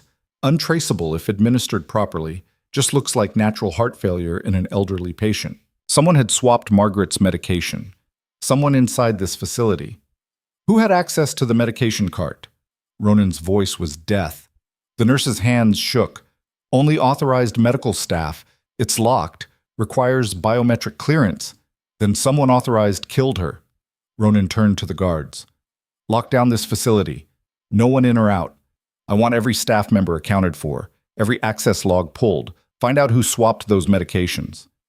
The guards moved. Serafina stood frozen, staring at her mother's body. Dead. Margaret was dead. Not from old age or illness or the slow erosion of dementia. Murdered, poisoned by someone who'd infiltrated a high-security facility, someone who could reach anywhere, do anything. Her phone buzzed. Unknown number. She answered mechanically, voice hollow. "What?" The digitally altered voice, but different now, not Venn's cadence. Someone new. "Condolences on your loss, Ms. Hale. Or should I say, Mrs. Varelli, given your recent engagement." Ice flooded her veins. "Who is this?" "Someone who's been watching you both for much longer than Marcus Venn. He was just a tool, easily manipulated, but useful for applying pressure, testing your defenses. You hired him. I pointed him in the right direction. His obsession did the rest." A pause. "Your mother's death was necessary. A demonstration that nowhere is safe. No amount of security, no level of protection can keep you from me." Ronan was listening now, his face a mask of controlled fury. "What do you want?" Serafina demanded. "I want Ronan Varelli to understand what he's lost. I want him to feel powerless, watching everything he's built crumble. I want him broken." The voice sharpened. "And I want you to deliver the message." "What message?" That his reign is over, that New Athens belongs to someone new, that he has 48 hours to leave the city, abandon his territory, and never return. If he complies, you live. If he refuses, I die, slowly, publicly, in ways that will haunt him until his own death, which I'll arrange to be prolonged and agonizing. The call ended. Serafina stood in the room where her mother's body lay cooling, phone clutched in shaking hands. Around her, medical staff moved with clinical efficiency, documenting, photographing, preparing for whatever investigation would follow. But there wouldn't be a real investigation. Ronan would make sure of that. The facility would be paid off, records adjusted, Margaret's death listed as natural causes. Because that's how their world worked. Violence papered over with money and threats until it looked like tragedy instead of murder. We need to leave, Ronan said quietly. They know we're here. This location is compromised. I'm not leaving her. Serafina, I'm not leaving my mother alone in this room. Her voice cracked. She was alone her whole life, raising me, working herself to exhaustion, fading away in nursing homes. I won't let her die alone, too. Ronan's hand touched her shoulder. She didn't die alone. You were here. That matters. I was 10 minutes too late. I know, but staying here won't change that, and getting yourself killed won't honor her memory. He was right. Serafina knew he was right, but the thought of walking away from her mother's body, of reducing Margaret to just another casualty in a war she'd never chosen. A commotion in the hallway, shouting, gunfire. Ronan moved instantly, putting himself between Serafina and the door. The two guards outside drew weapons, took defensive positions. More gunfire, closer now. How many? Ronan shouted. Unknown, one guard called back. They came through the service entrance. Professional team, suppressed weapons. He went down, bullet through his throat. The second guard lasted 3 more seconds before falling. Silence. Then footsteps. Measured, unhurried. A man appeared in the doorway, mid-30s, athletic build, wearing tactical gear. Not Ven. Someone new. He held a pistol with a suppressor, barrel pointed at Ronan. Mr. Virelli, he said pleasantly. We finally meet. Ronan's hand moved toward his own weapon. Don't, the man said. I have 4 more men in the hallway. You draw, we all shoot. Ms. Hale dies in the crossfire. That's not what anyone wants. Ronan froze. The man smiled. Good. Smart choice. Now, you're going to come with us. Quietly, cooperatively. We're going to walk out of this facility, get in a vehicle, and have a conversation with my employer. And if I refuse, then I shoot Ms. Hale in the kneecap, then the other one, then her elbows, then her shoulders, and you'll watch her scream until you change your mind. His tone was conversational, but let's not do that. You're a reasonable man. You understand leverage. Serafina met Ronan's eyes, saw the calculation happening, odds, angles, possibilities for escape, all of them ending with her dead. Okay, Ronan said. We'll come quietly.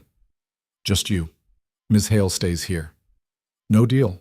It's not a negotiation. The man gestured to the hallway. You come, she lives.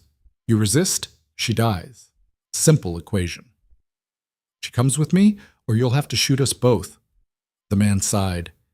You're making this difficult. He raised his weapon, pointed it at Serafina's head. Last chance. Serafina saw Ronan's hand twitch, saw him preparing to move, knowing he wouldn't be fast enough. Wait, she said. I'll stay, just don't kill him. Serafina, they want you broken, not dead. That's what he said on the phone. This is about making you suffer. She turned to the gunman. Take him. I'll stay here. We all get what we want. The man considered. Smart girl. See, Mr. Virelli? She understands how this works better than you do. I'm not leaving her here, Ronan said. You are. Because if you don't, I kill her right now. The man's smile faded. And before you think about playing hero, there are teams positioned at every exit. You fight, you die. She fights, she dies. You both cooperate, you both live. At least for now. 4 more men entered the room, weapons trained on Ronan. He looked at Serafina one more time. I will come back for you. I know. They took him. Serafina watched as 5 armed men escorted Ronan Virelli down the hallway, around a corner, out of sight. The most powerful man in New Athens, rendered helpless by the threat of her death. One gunman remained behind. Younger than the others, maybe 25, with a face that suggested he'd done this before. "Sit," he ordered, gesturing to a chair. Serafina sat, her mother's body 5 feet away. The surreal horror of the situation washed over her, guarded by an armed killer in the room where her mother had just been murdered. "How long?" she asked. "How long what? How long have you been planning this? The infiltration, the medication swap, the timing?" The young gunman shrugged. "Above my pay grade. I just follow orders." "Whose orders?" "You'll find out soon enough." Her phone buzzed. She glanced at it. Message from Giancarlo. "Where are you?" Ronan's not responding. She started to type a response. The gunman grabbed her phone. "No communication. They're going to come looking for us. Let them. By the time they figure out where you are, this will all be over." "What will be over?" He smiled but didn't answer. Hours crawled past. Serafina sat in that chair watching her mother's body, guarded by a man who treated murder like a day job. Medical staff had been cleared out. The hallway was silent except for occasional footsteps, more guards, she assumed, securing the perimeter. Around 3 a.m., her guard's radio crackled. "Package secured. Move to phase 2. Package. They meant Ronan. "Copy," her guard responded. He looked at Serafina. "Get up. We're moving." "Where?" "Just move." She stood on shaking legs. Her ribs screamed in protest, the earlier fall from the Brighton catching up with her. They walked through the facility's corridors. Empty now, eerily quiet. Bodies had been removed, the guards Ronan had posted, probably staff who'd seen too much. Cleaned up, disappeared, like they'd never existed. They emerged into the parking lot. A black van waited, engine running. "Get in!" Serafina climbed into the back. The interior was empty except for a bench along one side. No windows. No way to see where they were going. The door slammed. Darkness. The van drove for what felt like hours but was probably 40 minutes. No way to track direction or distance. When it finally stopped, the door opened to reveal a warehouse, massive, decrepit. The smell of rust and rotting wood thick in the air. Not one of Ronan's properties. Somewhere neutral. Or enemy territory. "Out!" the guard ordered. She stepped down, legs nearly buckling. Her guard grabbed her arm, not gently, and pulled her toward a metal door. Inside, the warehouse was mostly empty, debris scattered across concrete floors, broken windows high on the walls letting in pre-dawn gray light. And in the center, a chair. Ronan sat in it, hands zip-tied behind his back, blood running from a cut above his eye. 5 men surrounded him, weapons ready. Serafina's breath caught. They'd beaten him. Not severely. He was conscious, aware, but enough to make a point. "Ah, Ms. Hale," a voice echoed through the warehouse. "Thank you for joining us." A figure emerged from the shadows. Serafina's blood turned to ice. Because it wasn't Darius Kane, it wasn't some unknown rival or ambitious outsider. It was Vincent, Ronan's second in command, the man who'd been with him for 15 years, who'd run the waterfront operations, coordinated security, stood beside him through every war and betrayal. Vincent smiled at her expression. "Surprised?" "You—" She couldn't finish the sentence. "Me," Vincent confirmed. "All of it. Antonio's attack, the warehouse hits, hiring Ven, killing your mother. All me." Ronan's eyes were black with rage. "Vincent, you son of a bitch." "Probably. My mother wasn't exactly a saint." Vincent approached slowly, hands in his pockets, casual. "You look confused, boss. Let me explain. See, I've been working for you for 15 years. 15 years of watching you build this empire, make the decisions, reap the rewards. And what did I get? A salary, a title, the privilege of cleaning up your messes. I gave you power. You gave me scraps. You're the king, I'm the servant. That was always the dynamic, and I accepted it because I thought one day you'd step down, pass the throne to someone who'd earned it." Vincent's expression hardened. "Then she showed up." He pointed at Serafina. 3 years. 3 years and she goes from assistant to your equal. Gets authority, I spent a decade earning. Gets your trust, your protection, your love. Vincent spat the last word. I've bled for you, killed for you, built your empire with my own hands, and you give it all to some college girl who smiled pretty and kept her mouth shut. That's what this is about? Serafina's voice shook with rage. Jealousy? You murdered my mother because you're jealous? I murdered your mother to break him. Vincent gestured to Ronan, and it worked. Look at him. The great Ronan Varelli, brought low by attachment, by weakness, by love. You think this makes you strong? Ronan's voice was ice. You think betraying me, hiding behind hired killers, poisoning old women makes you worthy of power? I think it makes me smart. You taught me that, boss. Use every advantage, show no mercy, win at any cost. Vincent pulled out a gun, Ronan's own weapon, taken when they'd captured him. I learned from the best. He pressed the gun to Ronan's temple. Serafina's world narrowed to that single point. Don't. Why not? He's finished. His empire's collapsing as we speak.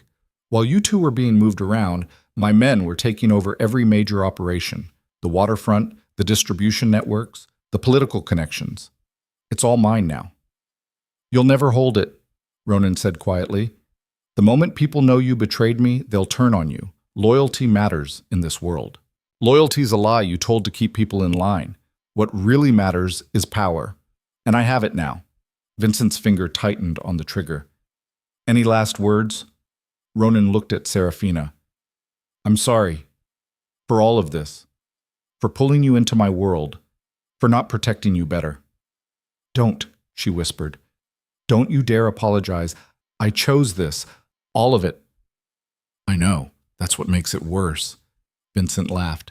Touching, really. But I'm on a schedule. A voice crackled through a radio on one of the guards' belts. Sir, we have a problem. Multiple vehicles approaching. Looks like... Gunfire erupted outside the warehouse. Vincent's expression shifted to fury. Who? The metal door exploded inward. Giancarlo charged through, followed by 20 armed men. Behind them, more of Ronan's soldiers, weapons blazing. Vincent's guards returned fire. The warehouse became a war zone, bullets ricocheting off concrete, men screaming, muzzle flashes lighting the gray dawn. Serafina dove behind a support beam as chaos erupted. She saw Giancarlo moving like a force of nature, cutting through Vincent's men with brutal efficiency. Saw Vincent grab Ronan, using him as a human shield, gun still pressed to his head. Back off, Vincent shouted. Back off, or I kill him right now. Giancarlo froze, his men spreading out, weapons trained on Vincent. You're surrounded, Giancarlo said. Let him go. We can negotiate. Negotiate? Vincent dragged Ronan backward toward a side exit. There's nothing to negotiate. This is over. I won. You really think that? Giancarlo's voice was cold. You really think we'll just let you walk out of here? You will if you want him to live. They were almost to the exit. Another few feet, and Vincent would disappear into the pre-dawn darkness with Ronan as his prisoner. Serafina saw it happening, saw the future. Ronan held hostage, used as leverage while Vincent consolidated power. Saw herself powerless, watching the man she loved slowly destroyed. Unless she did something. The young guard who'd escorted her stood 3 feet away, focused on the standoff with Giancarlo. His weapon was holstered. He'd assumed she wasn't a threat. Serafina moved. She grabbed his gun, yanked it free, chambered around before he could react, and pointed it at Vincent. Let him go, she said. Everyone froze. Vincent looked at her, Ronan still held in front of him. You won't shoot. Too much risk of hitting him. Try me. You're an assistant playing at being dangerous. You've never killed anyone, never even fired a gun outside a range. Vincent's smile was cruel. You don't have it in you. Serafina thought about her mother, about Margaret's body cooling in that facility, poisoned by a man who saw her as nothing more than leverage. About 3 years of watching violence, studying it, learning its language. About who she'd become. You're right, she said. I've never killed anyone. She fired.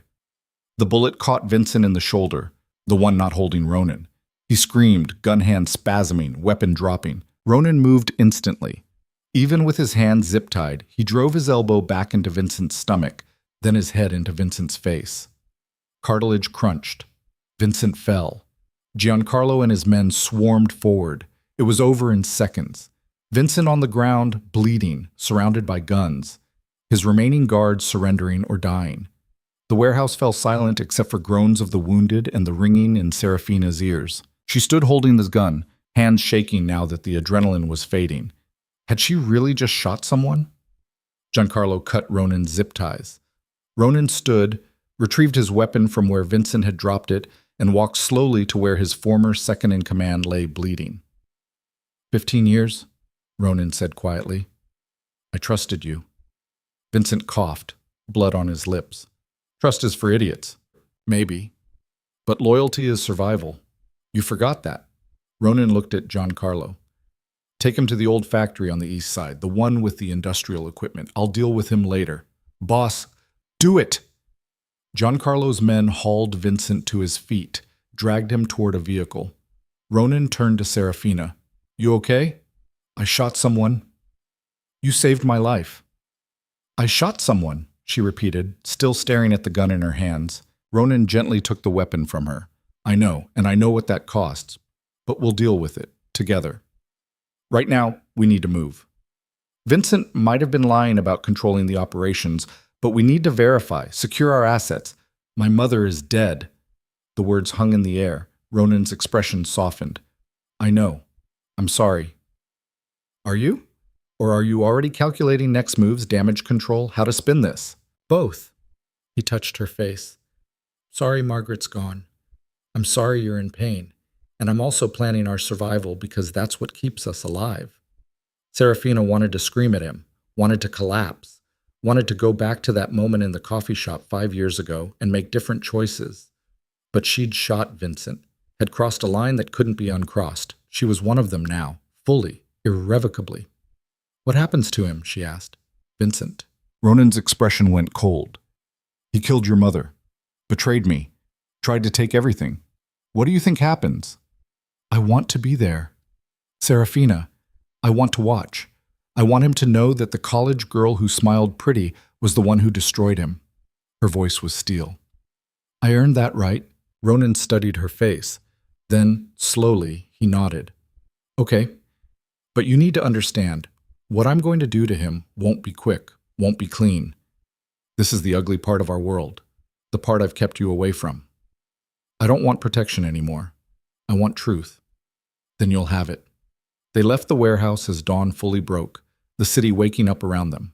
Somewhere out there, people were getting coffee, heading to work, living normal lives. Serafina would never be one of them again. The old factory on the east side was exactly what it sounded like. Abandoned industrial space, rusted equipment, the smell of oil and decay. The kind of place where screams wouldn't carry.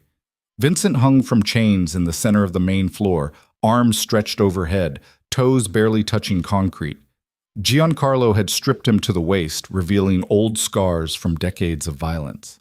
He looked up as Ronan and Serafina entered. Blood still leaked from his shoulder wound. Come to watch, he rasped.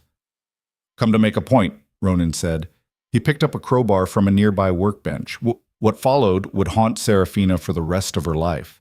Not because it was the first violence she'd witnessed, she'd seen plenty in 3 years, but because this was methodical, calculated. Every blow designed to cause maximum pain while avoiding fatal damage. Ronan worked in silence, expression blank, breaking Vincent piece by piece, and Serafina watched, didn't look away, didn't flinch, because Vincent had killed her mother, had poisoned a dying woman to make a point, had orchestrated terror for ambition. This was justice. Brutal, ugly, final. After what felt like hours but was probably 30 minutes, Ronan stopped. Vincent hung limp in the chains, barely conscious. Why? Ronan asked quietly. After everything. Why betray me now? Vincent's laugh was wet, painful. Because you gave her your empire. Should have been mine. I earned it. She just existed. You're right, Serafina said, stepping forward. I didn't earn it the way you did. I didn't spend 15 years killing and bleeding. I used my mind instead of my fists, saw patterns you missed, found weaknesses you created. She picked up the crowbar Ronan had set down. And when you betrayed Ronan, you forgot something important. She met Vincent's eyes. I learned from the best, too. She swung. The crowbar connected with Vincent's kneecap, bone shattered. His scream echoed through the factory. Serafina dropped the crowbar, hands shaking. That was for my mother. Ronan touched her shoulder. Enough. He's finished. Not yet. She pulled out the gun she'd taken from the guard at the warehouse, checked the magazine, still loaded, pointed it at Vincent's head. Any last words? She asked, echoing what Vincent had said to Ronan. Vincent met her eyes. You're one of us now. No going back. You'll carry this forever. I know. She fired. The shot cracked through the factory. Vincent's body went limp. Dead. Serafina lowered the gun, staring at what she'd done. She'd killed a man, not in the heat of battle, not in self-defense. Executed him, methodically, deliberately, and she felt nothing. No guilt, no regret, just empty. Ronan took the gun from her hands. Are you okay? I don't know what okay means anymore. Then we figure it out, together. He pulled her close. I'm sorry you had to do that. I wanted to. The admission felt like confession. Does that make me a monster? It makes you a survivor. They left Vincent's body hanging in that factory. Giancarlo would handle cleanup, disposal, the 1,000 details that made murder disappear. Outside, the city continued its mourning. Traffic, sirens, life flowing around them like water around stones. Serafina and Ronan stood in the parking lot, covered in blood, some theirs, some Vincent's, and tried to figure out what came next. We need to secure the operations Vincent claimed to control, Ronan said. Verify his people are handled, restore order. I need to bury my mother. He stopped. Of course, yes. We'll arrange a private funeral, small, just us and the people who actually knew her. Serafina looked at him. And then we burn Vincent's network to the ground. Everyone who helped him, everyone who stayed silent, everyone who thought they could betray you and survive. We destroy them all. Ronan studied her face. That's a long list. A lot of blood. Good. His expression shifted, something between pride and concern. You're different. My mother is dead. I killed a man. Different doesn't begin to cover it. Can you live with it, the person you're becoming? Serafina thought about Margaret, about coffee shops and college dreams, about who she'd been before Ronan Varelli walked into her life. That girl was gone, buried under 3 years of violence and power and choices that couldn't be unmade. I don't have a choice, she said. This is who I am now. You always have a choice. Do I? She turned to face him fully. Can I walk away? Go back to some normal life, pretend none of this happened, pretend I didn't shoot Vincent in the shoulder, didn't watch you break him, didn't put a bullet in his head? You could try, and spend the rest of my life looking over my shoulder, wondering when the next Vincent emerges, when the next threat comes for the people I love. She shook her head. No, I'm done running, done pretending I'm not exactly where I chose to be. Then we need to make you untouchable. Ronan's voice was firm. Right now, you're a target. Vincent proved that anyone close to me is vulnerable, so we change that. We give you power independent of mine. Authority, resources, your own network. How? We formalize what's already true. You're not my assistant. You're my partner, equal in every way. He took her hands, and we make sure everyone knows it, publicly, permanently. You're talking about marriage. I'm talking about survival, about building something that can withstand betrayal. His grip tightened. But yes, I'm also talking about marrying you, if you'll have me. Serafina looked at the man who'd pulled her into darkness and offered to share his throne, who'd taken a bullet for her, watched her kill without judgment, stood beside her through horror after horror. Ask me properly, she said, not as a business arrangement. Ask me like you mean it. Ronan went to one knee, there in the parking lot of a factory where they'd just committed murder, both covered in blood and exhaustion. Serafina Hale, you're the strongest person I know. You've survived things that would break most people and come out harder, sharper, more dangerous. I love you. Not despite the darkness in you, but because of it. Because you look at my world and don't flinch. Because you stand beside me when anyone sane would run. His voice roughened. Marry me. Build this empire with me. And when I inevitably make enemies who want me dead, help me destroy them before they destroy us. It was the most brutally honest proposal in history, and Serafina had never heard anything more perfect. Yes, she said, He stood, kissed her like a man who'd been given an impossible gift. Behind them, the factory door opened. Giancarlo emerged, wiping blood from his hands. "It's done," he said. "Vincent's crew has been neutralized. 3 are dead, 5 in custody, the rest scattered." "Good," Ronan said. "Set up a meeting with all territory heads. Tomorrow, I'm making an announcement." "About?" "New leadership structure. Serafina's taking COO, full authority over operations, equal to mine. Anyone who has a problem with that can take it up with me personally." Giancarlo's expression was unreadable. Then, slowly, he nodded. "About time, boss. She's earned it." They drove back to the city as the sun climbed higher, burning away the last shadows of night. Somewhere in that light was Serafina's future, power and danger, blood and empire, a life most people would call monstrous. But it was hers, chosen, earned, and she was done apologizing for it. 3 days later, Margaret Hale was buried in a quiet cemetery north of the city. Small service, like Serafina requested. Just her and Ronan, a few staff from the facility who genuinely cared, a chaplain saying words about peace and memory.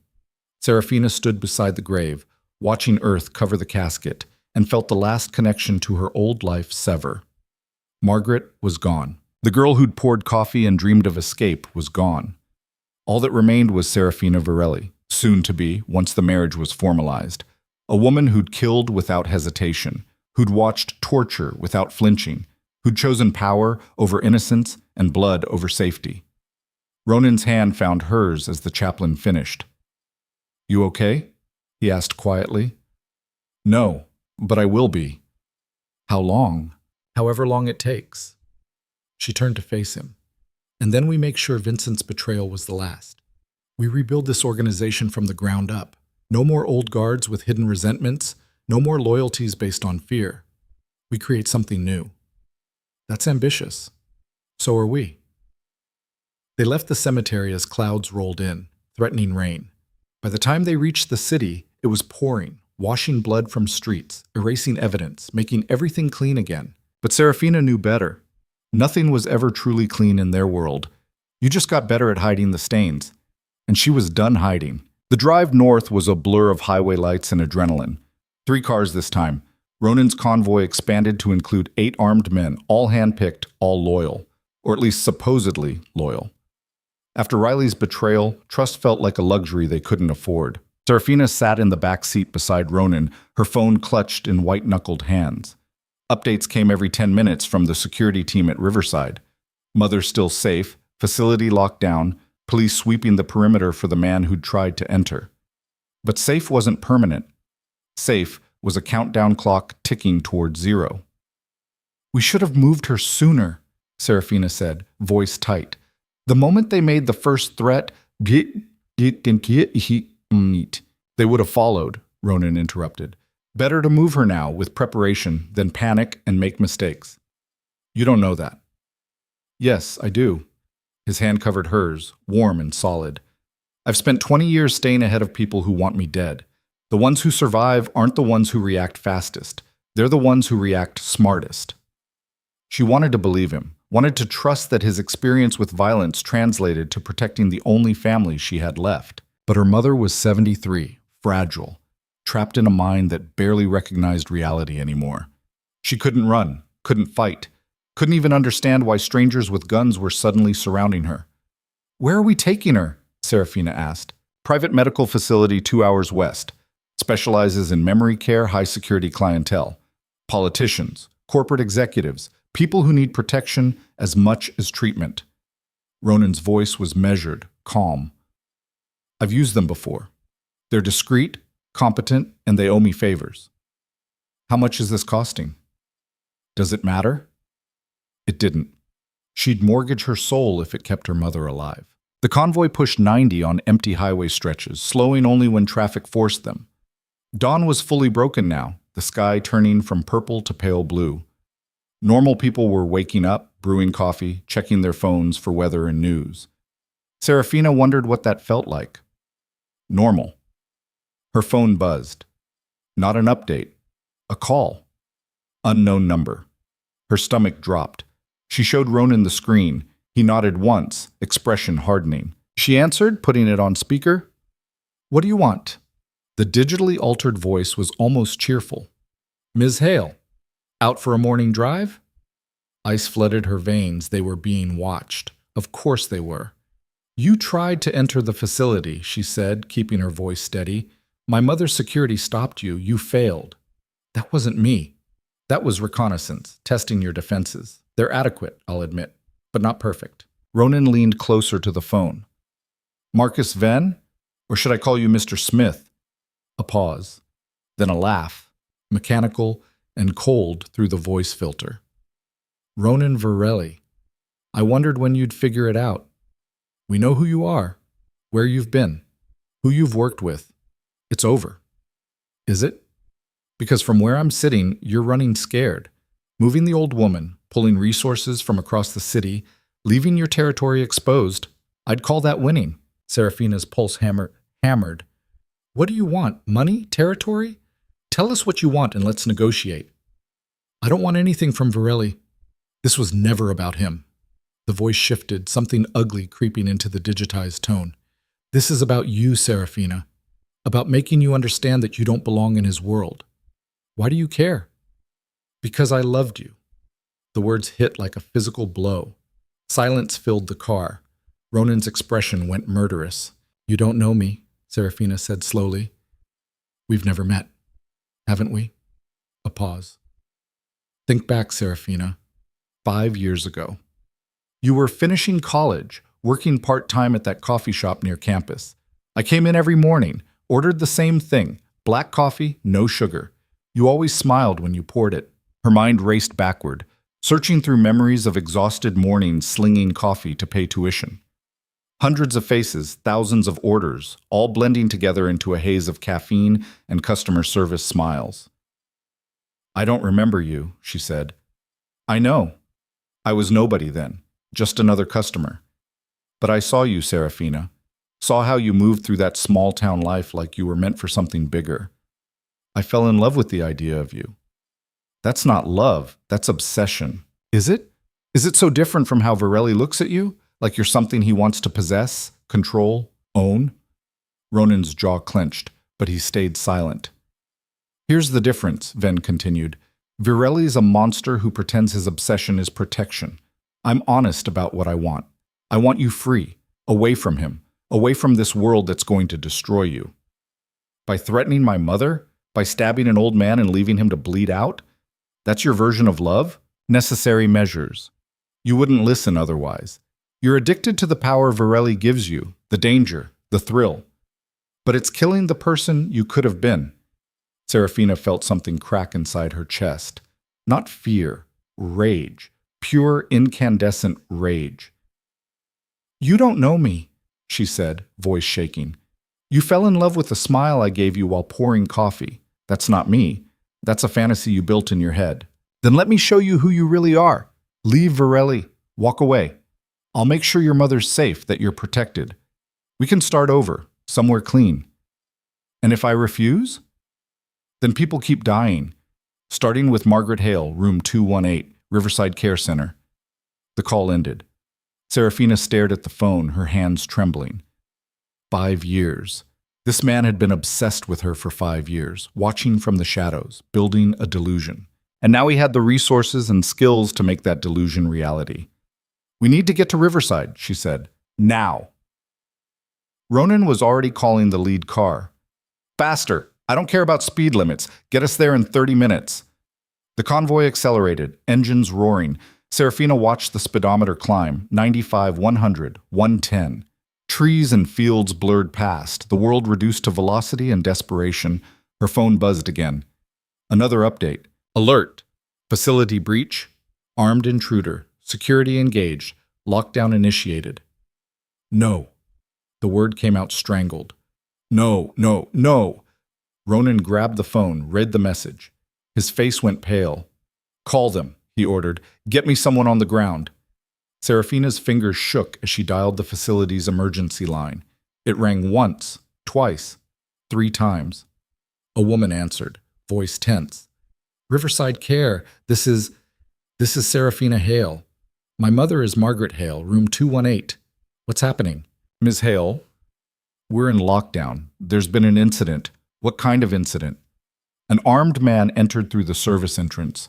Security is engaging. All residents are being secured in their rooms. Your mother is safe, but gunshots crackled through the phone line. Distant, but unmistakable. The woman screamed. The line went dead. Serafina's world tilted. She couldn't breathe, couldn't think, her mind flooding with images of her mother. Confused, frightened, trapped in a room while violence exploded around her. How far? Ronan shouted to the driver. 20 minutes, boss. Make it 10. The car surged forward, tires screaming on asphalt. Ronan was on his phone, barking orders. Giancarlo, I need every man you can spare at Riverside Care Center. Armed, ready for a fight. I don't care if it means pulling people from other locations. Move now. He ended the call, turned to Serafina. We're going to get her out. I promise you. Don't. Her voice was ice. Don't promise things you can't control. Just drive. The next 10 minutes were agony. Serafina tried calling the facility again. No answer. Tried the security team Ronan had posted. No answer. Every scenario her mind conjured was worse than the last. Finally, the facility came into view. A sprawling complex of modern buildings set among manicured lawns. Police cars surrounded the perimeter, lights flashing. An ambulance sat near the main entrance. No, please, no. The convoy screeched to a halt. Serafina was out before the car fully stopped, running toward the entrance. Ronan's men surrounded her instantly, creating a human shield, but she pushed through. A police officer stepped in her path. Ma'am, this is an active scene. You can't. My mother is in there. Margaret Hale, room 218. I need to see her. Ma'am, we're securing the facility. Once it's cleared. Ronan appeared beside her, and something in his presence made the officer step back. The facility director. Where is she? Inside, coordinating. Get her. Now. The authority in his voice was absolute. The officer hesitated, then spoke into his radio. 2 minutes later, a woman in her 50s emerged. Director Patricia Moss, according to her name tag. Her face was pale, hands shaking. Ms. Hale, she said, your mother is safe. She's in her room with 2 of our staff. She's unharmed. Relief hit Serafina like a tidal wave, buckling her knees. Ronan's hand steadied her. The intruder? He asked. Fled through the west wing. Police are searching, but he's gone. Director Moss swallowed hard. He shot one of our security guards, killed him. 2 others are injured. Dead. Someone was dead because of her, because Marcus Venn was obsessed with a coffee shop smile from 5 years ago. I need to see my mother, Serafina said. Of course, but the police will want to speak with you. They're treating this as attempted kidnapping. Later, my mother first. Director Moss nodded, led them inside. The facility's interior was chaos, staff herding confused residents back to rooms, police securing hallways, EMTs treating the wounded. Room 218 was at the end of a long corridor. 2 staff members stood outside, both visibly shaken. Serafina pushed past them. Her mother sat in her wheelchair by the window, exactly where she always sat. Gray hair neatly brushed, dressed in the lavender cardigan Serafina had bought her last Christmas. She was humming something tuneless, watching birds outside, completely oblivious to the violence that had erupted around her. Mom? Serafina's voice cracked. Margaret turned, her face brightening. Oh, hello, dear. Have you come to visit? She didn't recognize her, just like always. Serafina knelt beside the wheelchair, taking her mother's fragile hands. Yeah, Mom, I came to visit. That's lovely. The birds are very active today. I think it might rain later. Maybe. Serafina fought back tears. Mom, we're going to move you somewhere safer, somewhere with better gardens to watch birds. Oh? But I like it here. I know, but the new place will be nicer, I promise.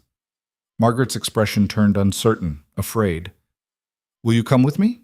Yes, I'll be right there the whole time. Okay then, Margaret squeezed her hands. You're such a sweet girl. You remind me of my daughter. She's away at school, you know, going to do big things. The words broke something inside Serafina.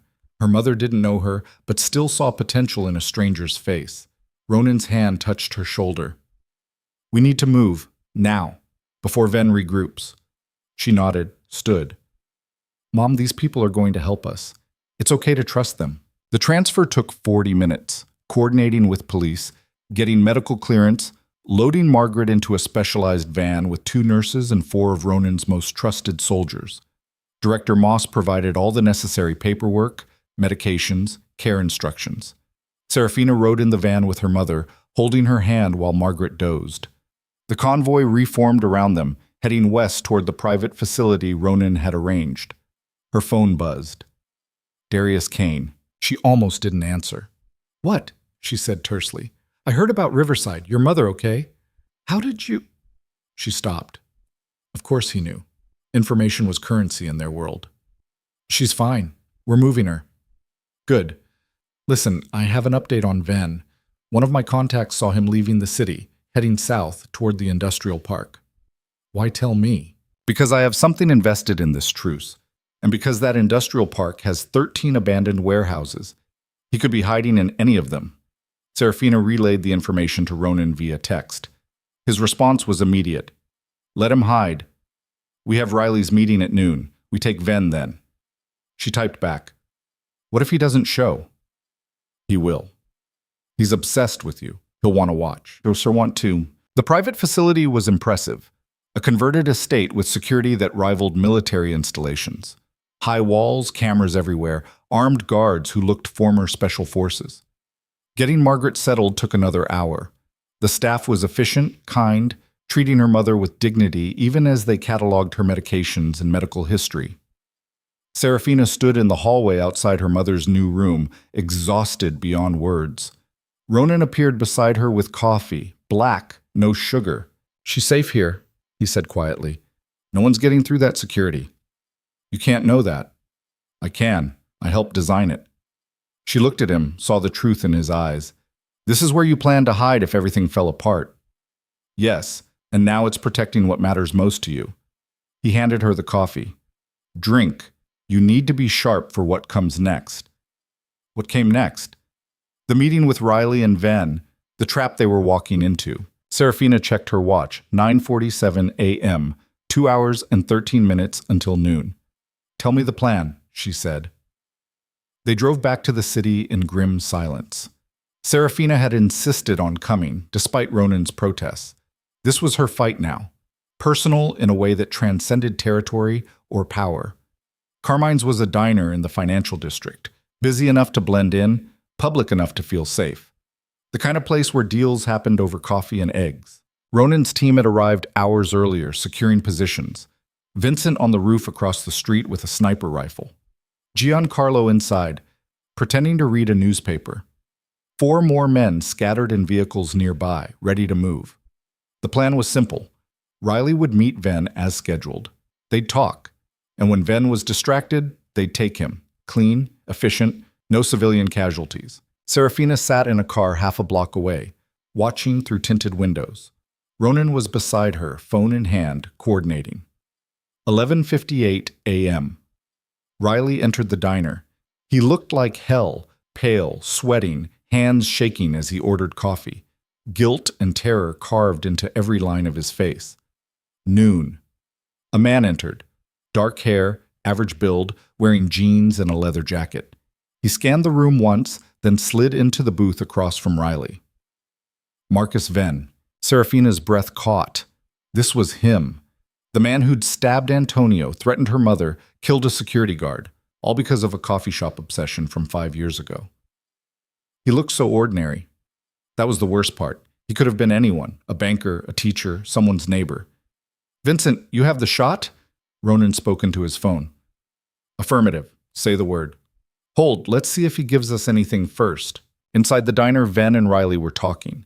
Too far away to hear, but body language spoke volumes. Ven leaning forward, casual, confident. Riley hunched, defensive, scared. Then Ven's phone buzzed. He glanced at it, smiled, and looked directly at the car where Serafina sat. "He knows," she breathed. "Fuck." Ronan was already moving. "Vincent, take the shot. Giancarlo, move in. Everyone go." Ven stood unhurried. He said something to Riley, then walked toward the back of the diner. Vincent's voice crackled through. "Lost the angle. He's in the kitchen. I can't see him." Giancarlo rushed toward the back. Other team members converged, but by the time they reached the kitchen, Ven was gone. Service exit, alley access, a dozen ways to disappear. God damn it! Ronan slammed his fist against the dashboard. Serafina's phone buzzed. Unknown number. She answered, already knowing who it would be. Disappointed? Ven's voice, still digitally altered, mocked her. Did you really think I wouldn't notice the sniper on the roof? The men positioned around the block? I've been doing this longer than Varelli's been breathing. What do you want? She demanded. I want you to stop hiding behind his soldiers. Meet me, just us. I'll answer all your questions, explain everything, and then you make your choice. I've already made my choice. No. You've made the choice fear dictated. Meet me without Varelli's protection, and then decide. Tonight, midnight. The old Brighton Hotel on 52nd. Top floor. Come alone, or I disappear and your mother dies within the week. You're insane if you think, I'm the only one being honest. Varelli's a killer who's convinced you his obsession is love. I'm offering you truth. A pause. Midnight, Serafina. Alone. Where everyone you care about pays the price. The call ended. Ronan had heard every word. You're not going. He'll kill her. He'll kill you. Maybe, but at least I'll have tried. Serafina met his eyes. This ends tonight, one way or another. Then we go together, full team, every advantage. He said alone. And you believe him? He's a trained killer who's obsessed with you. You walk into that hotel alone, you're dead. Then what's your plan? She heard her voice rising, frustration bleeding through. Wait for him to pick us off one by one? Keep running while he stays 3 steps ahead? We find him, hunt him, use every resource. We don't have time. He's proven he can get to my mother, to your men, to anyone we care about. The only advantage we have is that he wants me alive for now. Ronan's expression was anguished. I can't let you walk into a trap. It's not your decision. The hell it isn't. You think I can stand by while what? While I take responsibility for my own life? Make my own choices? She grabbed his face, forcing him to look at her. I love you, but I won't be another thing you control to feel safe. The words hung between them, raw and true. Ronan's hands covered hers. If I lose you, you won't. We'll plan this properly. Stack the deck in my favor, but I'm the one walking through that door. Her voice softened. Trust me, like I'm trusting you. For a long moment he was silent. Then slowly he nodded. Okay, but we do this smart. Full surveillance, exit strategies, backup plans for the backup plans. His eyes burned into hers. And if anything goes wrong, I'm coming in. No hesitation, no mercy. Deal. They spent the next 11 hours preparing. Vincent and Giancarlo scouted the Brighton Hotel, 10 stories, abandoned for 3 years, scheduled for demolition next month. Multiple access points, structural damage, no power, a maze of darkness and decay, perfect for an ambush. Ronan positioned men on surrounding rooftops, in alleys, covering every exit, thermal cameras, communications equipment, weapons, enough for a small war. Serafina wore a wire, state-of-the-art, nearly undetectable, and strapped to her thigh, hidden under her jeans, a compact 9mm. She'd never shot anyone before. But she'd learned how during her years with Ronan, practicing at ranges, learning proper stance and breathing. Tonight, she might have to use it. 11:30 p.m. They sat in the car 1 block from the Brighton, running through scenarios one last time. He'll search you for weapons, Ronan said. The thigh holster is good, but if he's thorough, then I improvise. Serafina, we've been through this. She checked the gun, chambered around. I'm as ready as I'm going to be. Ronan pulled her close, kissed her hard. Come back to me. I will. She got out of the car, started walking. The Brighton Hotel loomed against the night sky. Broken windows, graffiti-covered walls, the skeleton of something that used to matter. The front entrance was boarded up, but a side door hung open. Serafina stepped inside. Darkness swallowed her immediately. She pulled out her phone, used the flashlight to navigate. The lobby was a disaster. Debris everywhere. Ceiling tiles collapsed. The smell of mold and rot thick in the air. An elevator shaft yawned open near the back. Stairs beside it. She climbed. 10 flights in darkness, each step echoing. Her heart hammered against her ribs. The wire under her shirt felt too obvious, too fragile. On the 10th floor, a single candle burned at the end of the hallway. She walked toward it. The candlelight led to what used to be the penthouse suite. The door was open.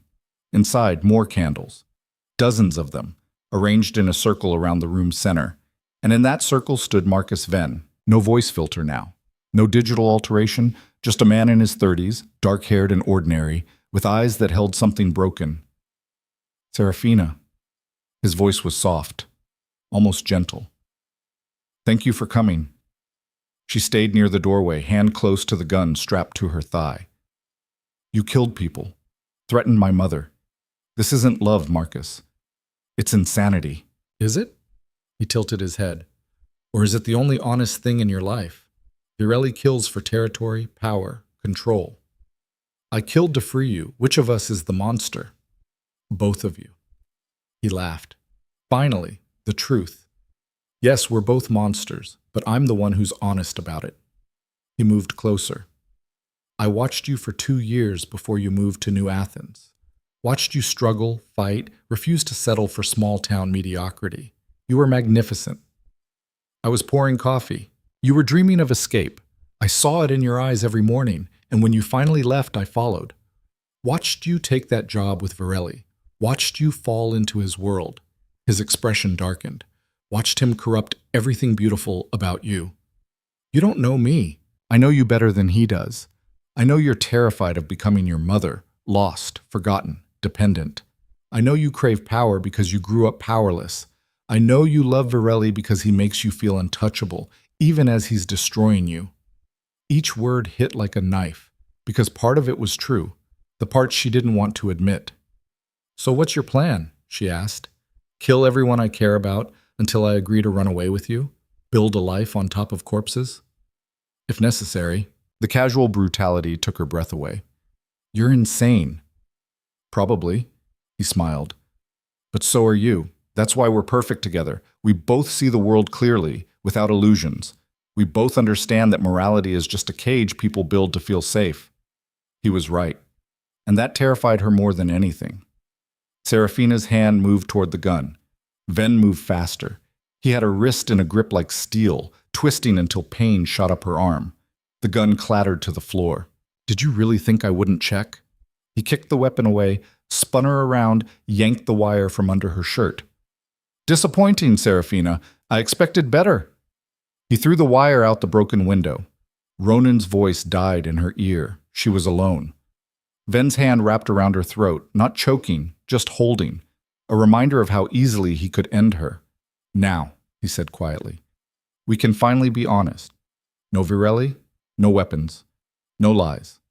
Just us. Serafina's mind raced. The training Ronan's men had given her flooded back. Angles, leverage, vulnerable points. She drove her knee up, hard and fast, aiming for his groin. He blocked, laughing. I taught that move to Special Forces soldiers. Try again. She twisted, trying to break his grip. He countered, throwing her against the wall. Her head cracked against concrete, stars exploding in her vision. Stop fighting, Venn said, almost sad. This doesn't have to be painful. Fuck you. He grabbed her hair, yanked her head back. There she is, the real Serafina, feral, vicious, refusing to submit. That's who I fell in love with, not the polished assistant playing pretend in Virelli's world. His lips brushed her ear. Come with me. Tonight. We disappear. Your mother will be protected, Virelli will move on, and you'll finally be free. Free, she spat. You murdered a security guard, stabbed an old man. You think I could live with that? You live with Virelli's murders every day. That's different. How? She didn't have an answer. Footsteps echoed in the hallway. Multiple sets, moving fast. Venn's expression hardened. You brought them anyway. I didn't have to. Did you really think Ronan would let me come alone? Ronan burst through the door, gun raised. Behind him, Vincent and Giancarlo, weapons drawn. Let her go, Ronan said, voice colder than ice. Venn's hand tightened on Serafina's throat. Or what? You'll shoot? The bullet might hit her. I'm willing to risk it. Liar. Serafina could see the fear in Ronan's eyes, the way his hand trembled microscopically. Neither of you owns me, she said, voice raw. I'm not something to be claimed or freed. I'm a person making my own choices. Then choose, Ven whispered. Him or me, corruption or honesty. Serafina met Ronan's eyes across the room, saw the man who'd shot Marcus Henley for touching her hand, who'd built an empire on violence and fear, who'd looked at her and decided she was worth more than power. Then she looked at Ven, saw the obsession burning in his expression, 5 years of watching, waiting, building delusions. I choose myself, she said, and slammed her head backward into Ven's face. Cartilage crunched. Blood sprayed hot across her neck. His grip loosened for just a second. She tore free, dove to the side. Gunfire erupted. Ven moved like liquid, rolling behind a support beam. Ronan and his men spread out, taking cover. Serafina scrambled for the gun Ven had kicked away. Her fingers closed around the grip just as Ven lunged. She fired. The shot went wide, punching through drywall. Ven tackled her, sending them both crashing through rotten floorboards. They fell and crashed through to the floor below. Serafina hit hard, air exploding from her lungs. Pain radiated through her spine, her ribs, everything. Above her, shouts echoed. Ven groaned, rolled to his feet. Blood streamed from his broken nose, but he was smiling. See? He said. No virelli, no protection, just you and me. She tried to stand. Her leg buckled, sending fresh agony through her body. Ven approached slowly, pulling a knife from his jacket. I didn't want it to end like this, but if I can't have you, neither can he. He raised the blade. A gunshot cracked through the darkness. Ven staggered, red blooming across his shoulder. He spun. Vincent stood in the stairwell, rifle raised. Move and the next one's between your eyes, he said calmly. Ven looked at Serafina, at Vincent, at the blood spreading across his shirt. Then he smiled. You'll never be free of this world, Serafina. Never be clean. You're one of us now. Forever. He charged toward the broken window. Vincent fired. The bullet caught Ven in the chest, spinning him around, but momentum carried him forward, through the window, into 10 stories of empty air. Serafina heard the impact below, distant, final. Silence flooded the building. Then Ronan was there, pulling her into his arms, checking her for wounds. Are you hurt? Talk to me. I'm okay. Her voice sounded far away. Is he dead? Vincent's checking. Ronan's hands framed her face. You're bleeding. Head wound. Always bleeds worse than it is. She tried to stand, gasped as pain lanced through her ribs. Help me up. He lifted her carefully, supporting her weight. Together they moved to the window, looked down. Ven's body lay on the pavement below, broken and still. Vincent stood over him, checking for a pulse. He looked up, shook his head. Dead. Marcus Ven was dead. It was over. Serafina should have felt relief, victory, something. Instead, she felt hollow, because Ven's last words kept echoing in her head. You're one of us now. Forever. Police sirens wailed in the distance. Someone had reported the gunshots. We need to leave, Giancarlo said. Now. Before this becomes a crime scene we can't control. Ronan nodded, started guiding Serafina toward the stairs. She pulled back. Wait, his phone. We need his phone. Serafina. He said he was hired. Someone paid him to do this. We need to know who. Vincent was already moving. He descended to the body, searched Ven's pockets, pulled out a phone. Smashed screen, but potentially salvageable. He tossed it up. Giancarlo caught it. They left through a back exit as police cars surrounded the front. The convoy was waiting 3 blocks away, engines running. Inside the car, Ronan held Serafina while she shook. Not from fear, from adrenaline crash, from pain, from the weight of what had just happened. He was wrong, Ronan said quietly. You're not trapped. You can leave this world anytime you want. Could she? Or had Ven been right? Had she crossed a line tonight that couldn't be uncrossed? She'd shot at a man, watched him die, felt nothing but relief when his body hit pavement. What did that make her? Giancarlo was working on Ven's phone in the front seat, bypassing security, accessing files. Boss, he said, you need to see this. He handed the phone back. Serafina looked at the screen, text messages, emails, payment records, and a name that made her blood run cold. The person who'd hired Marcus Venn, the person who'd orchestrated everything, the attacks, the threats, the obsession. The person who wanted her away from Ronan badly enough to burn the city down. She showed Ronan the screen. His expression went apocalyptic. Because the name wasn't Darius Kane. It wasn't a rival boss or an ambitious underling. It was someone inside Ronan's inner circle. Someone they'd trusted completely. Someone who, according to the messages, was waiting at Ronan's penthouse right now, ready to finish what Venn had started. The name on the screen burned itself into Serafina's vision. Each letter a betrayal so profound it rewired her understanding of the past 3 years. Antonio Russo, the old soldier, 20 years of loyalty to Ronan, the man currently lying in a hospital bed with stab wounds, playing the victim, the man who'd orchestrated his own attempted murder. No, Ronan's voice was hollow. Antonio wouldn't. He's been with me since the beginning. But the evidence was irrefutable. Text messages spanning months. Antonio hiring Venn, providing schedules, feeding information, payment records showing $200,000 transferred in installments. And worst of all, the final message, sent 3 hours ago. Varelli will be emotionally compromised after tonight. Strike at the penthouse. I'll handle security from inside. This ends now. Serafina felt the pieces clicking into place with sickening clarity. The stabbing, it was theater. Make himself look like a victim so we'd never suspect him. He almost died, Ronan said, but his voice wavered. The doctor said, controlled injuries, painful, dangerous, but survivable, if you know exactly where to cut. She scrolled through more messages. He hired Venn 6 months ago, right after I started seeing Marcus Henley. This was never about territory or power. Antonio wanted me gone. Why? Giancarlo leaned over from the front seat reading the messages. What did you do to him? Nothing. Serafina stopped, memory surfacing. 6 months ago, Ronan gave me authority over the financial operations. Antonio had been handling the books for years.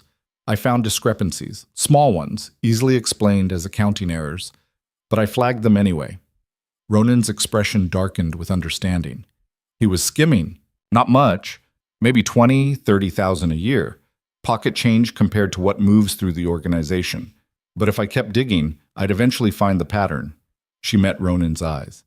He needed me gone before I exposed him. So he hired an obsessed ex-Special Forces operative to terrorize you into leaving. Vincent's voice was ice through the phone speaker.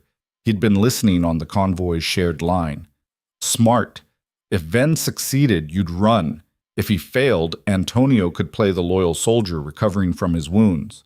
And if we killed each other tonight, Serafina added, Antonio would be positioned to take over. Ronan emotionally destroyed the organization in chaos. He'd step up, restore order, become the new king. Ronan's hands clenched into fists. He's at the penthouse right now, waiting. With how many men? Giancarlo asked. Serafina scrolled through more messages. 8. All people Antonio recruited personally over the years. The security team on duty tonight is entirely his. We have maybe 20 minutes before they realize we're not walking into their trap, Ronan said. What's our play? The convoy was already moving, racing through empty streets toward downtown. The penthouse was Ronan's fortress, 70 stories up, state-of-the-art security, designed to be impregnable. Unless the person controlling security was the enemy. We can't go in the front, Serafina said, thinking fast. They'll be watching the elevators, the main entrance. Service entrance, Giancarlo suggested. Also watched. Antonio knows every access point. Ronan pulled up building schematics on his phone. There's a maintenance shaft, runs from the parking garage to the mechanical room on 69. It's tight, uncomfortable, but it connects to the penthouse ventilation system. You want us to crawl through air ducts? Vincent sounded skeptical. You have a better idea? Silence. Giancarlo, you and 4 men take the maintenance shaft. Come up through the vents. Vincent, position on the building across the street. You'll have line of sight through the penthouse windows. What about you? Giancarlo asked. Ronan's smile was predatory. I'm walking through the front door. While they're focused on me, you hit them from behind. That's suicide, Serafina said. That's misdirection. He turned to her. You're going to the safe house, with guards. You stay there until this is over. Like hell. Serafina, we've had this argument. I'm not sitting on the sidelines while you walk into an ambush. This is different. Ven was unstable, obsessed. Antonio's a tactician. He'll use you against me if he can. Then don't let him. She grabbed Ronan's jacket. I know Antonio. I've worked with him for 3 years, seen how he thinks. You need me. What I need is you alive. And what I need is to watch the man who terrorized my mother face consequences.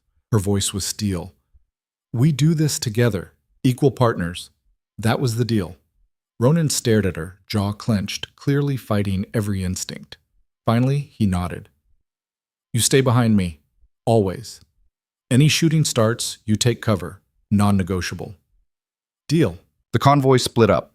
Vincent's team peeled off toward the adjacent building. Giancarlo and his men headed for the parking garage. Ronan and Serafina, along with 2 remaining soldiers, approached the main entrance. The lobby of Virelli Tower was marble and glass, elegant and cold. The night security guard, one of Antonio's men, looked up as they entered. His hand moved toward his weapon. Ronan shot him twice, center mass, professional, no hesitation. The guard crumpled. So much for the element of surprise, one of Ronan's soldiers muttered. We never had it. Ronan moved to the elevator, pressed the call button. They've been tracking us since we left the Brighton. Antonio knows we're coming. The elevator arrived. They stepped inside. Ronan pressed 70. As the doors closed, Serafina saw her reflection in the polished steel, hair matted with blood from the head wound, clothes torn, eyes hollow with exhaustion. She looked like someone who'd been through a war. She supposed she had. The elevator climbed, 50 floors, 60, 70. The doors opened onto a hallway Serafina had walked hundreds of times. Plush carpet, expensive art, the kind of wealth that whispered rather than shouted. Empty. Silent. Too silent. They moved forward, weapons drawn.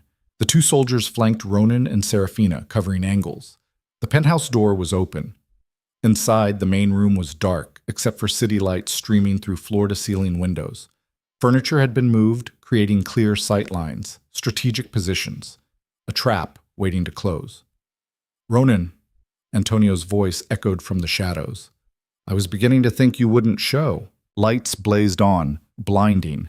Serafina's eyes adjusted to see Antonio standing near the windows, right arm in a sling from his injuries.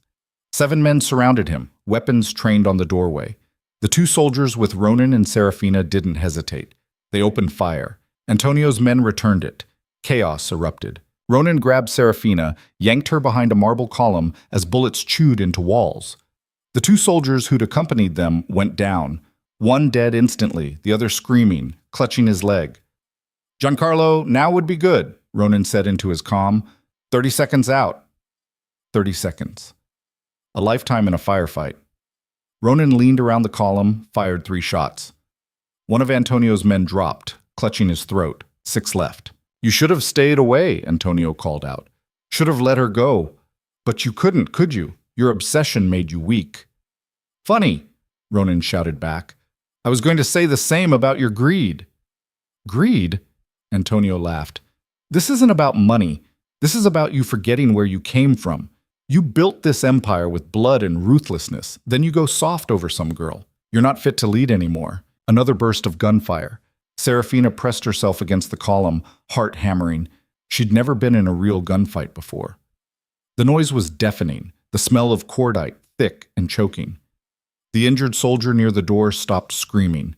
Dead or unconscious, Serafina couldn't tell. How long have you been stealing from me? Ronan demanded, using conversation to mask his movement. He was inching toward better cover, pulling Serafina with him. 10 years. Small amounts, carefully hidden. Enough to build my own empire once I took over yours. Antonio's voice was getting closer. You were so busy expanding territory, you never looked at your own house. That's what happens when you trust people. You're right, Ronan said. Trust is a weakness. He fired blind around the corner. Serafina heard a body hit the floor. 5 left. Glass shattered. Vincent's sniper shot from across the street, taking out another of Antonio's men. 4. Then the ventilation grate exploded outward. Giancarlo and his team poured through, weapons blazing. Antonio's carefully planned ambush collapsed into chaos. His remaining men tried to adjust, covering multiple angles, But they were outnumbered now, outmaneuvered. Two more went down under Giancarlo's assault. Two left, plus Antonio. One of the survivors made a break for the door. Ronan stepped out from cover, shot him in the spine. The man collapsed, paralyzed, gurgling. One soldier remaining. He threw down his weapon, hands up. "I'm out, don't shoot." Giancarlo zip-tied him, shoved him against the wall. Silence fell, broken only by the ringing in Serafina's ears. Antonio stood alone near the windows, gun in his hand but pointed at the floor. His sling was gone.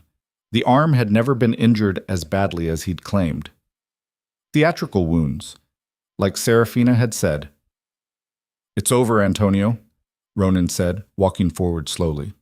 "Put down the weapon." Is it? Antonio smiled, but it was bitter. You think killing me ends anything?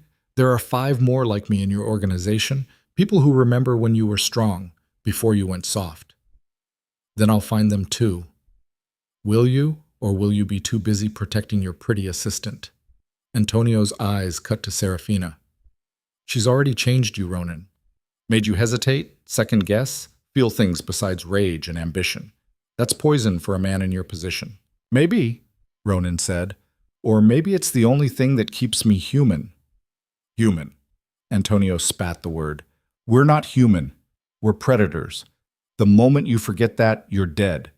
He raised his gun, not toward Ronan, toward Serafina. Time stretched. Serafina saw Antonio's finger tighten on the trigger, saw the barrel align with her chest. She was going to die. Right here, right now, killed by a man she'd worked beside for 3 years. Ronan moved, faster than should have been possible, throwing himself between Serafina and the gun. The shot cracked through the air. Ronan grunted, stumbled back into her arms. Blood bloomed across his shoulder, spreading fast. Antonio's smile faded as Giancarlo's gun pressed against the back of his head. "Don't," Antonio said. "Don't give me the easy way out." "Who said anything about easy?" Giancarlo's voice was murder. "Boss?" Ronan was breathing hard, hand pressed against his shoulder. The bullet had gone clean through, painful, bleeding badly, but not fatal. Not immediately, anyway. "Ronan," Serafina tried to apply pressure to the wound. "You need a hospital. In a minute." He straightened, teeth gritted against pain, and looked at Antonio. "You're right. I've changed. 3 years ago, I would have killed you slow, made you beg, broken every bone in your body before letting you die." He raised his gun, pointed it at Antonio's head. "But she taught me that some people aren't worth the effort." He fired once. Antonio dropped, dead before he hit the floor. Serafina stood frozen. Antonio's body crumpled at her feet, Ronan bleeding in her arms. The penthouse smelled like cordite and death. Bodies scattered across expensive carpet. The Empire's throne room turned into an abattoir. "Get him to a hospital," Giancarlo ordered, already pulling out his phone. "And get a cleaning crew up here. This whole floor needs to disappear." The next hours blurred together. EMTs arriving, asking questions Giancarlo answered with practiced lies. A private hospital, one that didn't ask about gunshot wounds. Ronan in surgery while Serafina paced the waiting room, blood drying on her hands. Vincent and Giancarlo handled the aftermath. Bodies disposed of, witnesses paid off, security footage erased. The penthouse would be gutted, renovated, the evidence of tonight's violence scrubbed away like it never happened. But Serafina would remember, would carry the weight of it forever. Ven's body hitting pavement, Antonio's skull exploding, the casual efficiency with which death had visited that penthouse. This was Ronan's world, her world now, whether she wanted it or not. A doctor emerged at dawn. "Mr. Varelli is stable. The bullet missed major arteries. He'll need physical therapy, but he should make a full recovery." Relief hit Serafina like a tidal wave. "Can I see him?" "He's still sedated, but yes." Ronan's room was private, isolated, guarded by 2 of Vincent's most trusted men. Inside, he lay in the hospital bed, pale but breathing steadily. Monitors beeped a reassuring rhythm. Serafina took his hand, careful of the IV lines. His eyes opened slowly. "You're still here. Where else would I be?" "Running. Any sane person would be running." His voice was rough from intubation. "Antonio was right. I've changed since you came into my life, made decisions I never would have made before." "Like what?" Like taking a bullet for someone. Like caring whether I wake up tomorrow.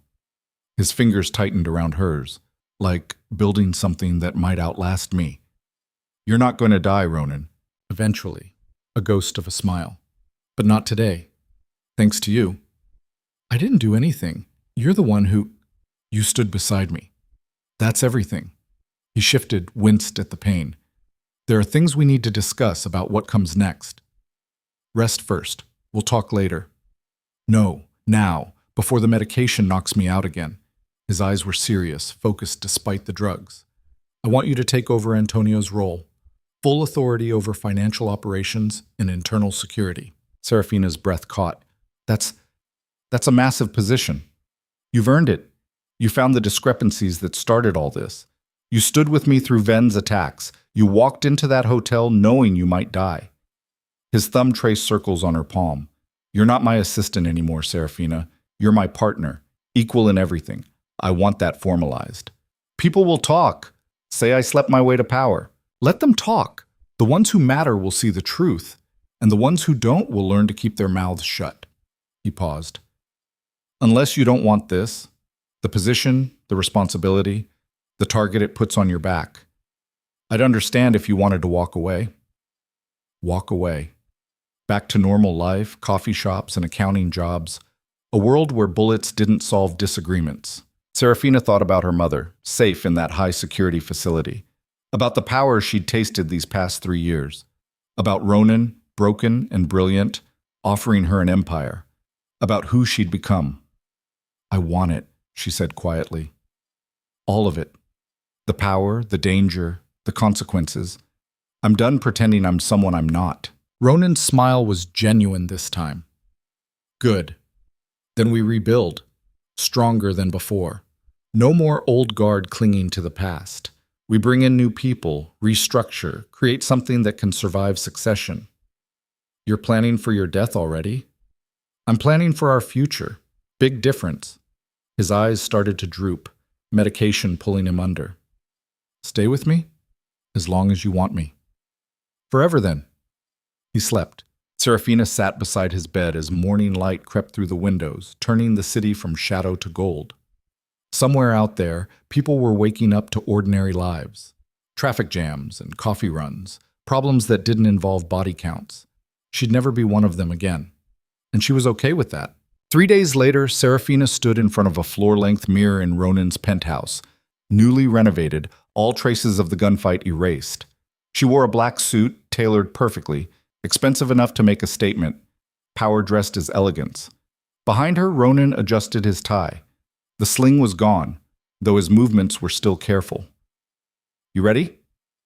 As I'll ever be. Today was the announcement. Ronan was calling together every significant player in New Athens, territory bosses, political contacts, business partners.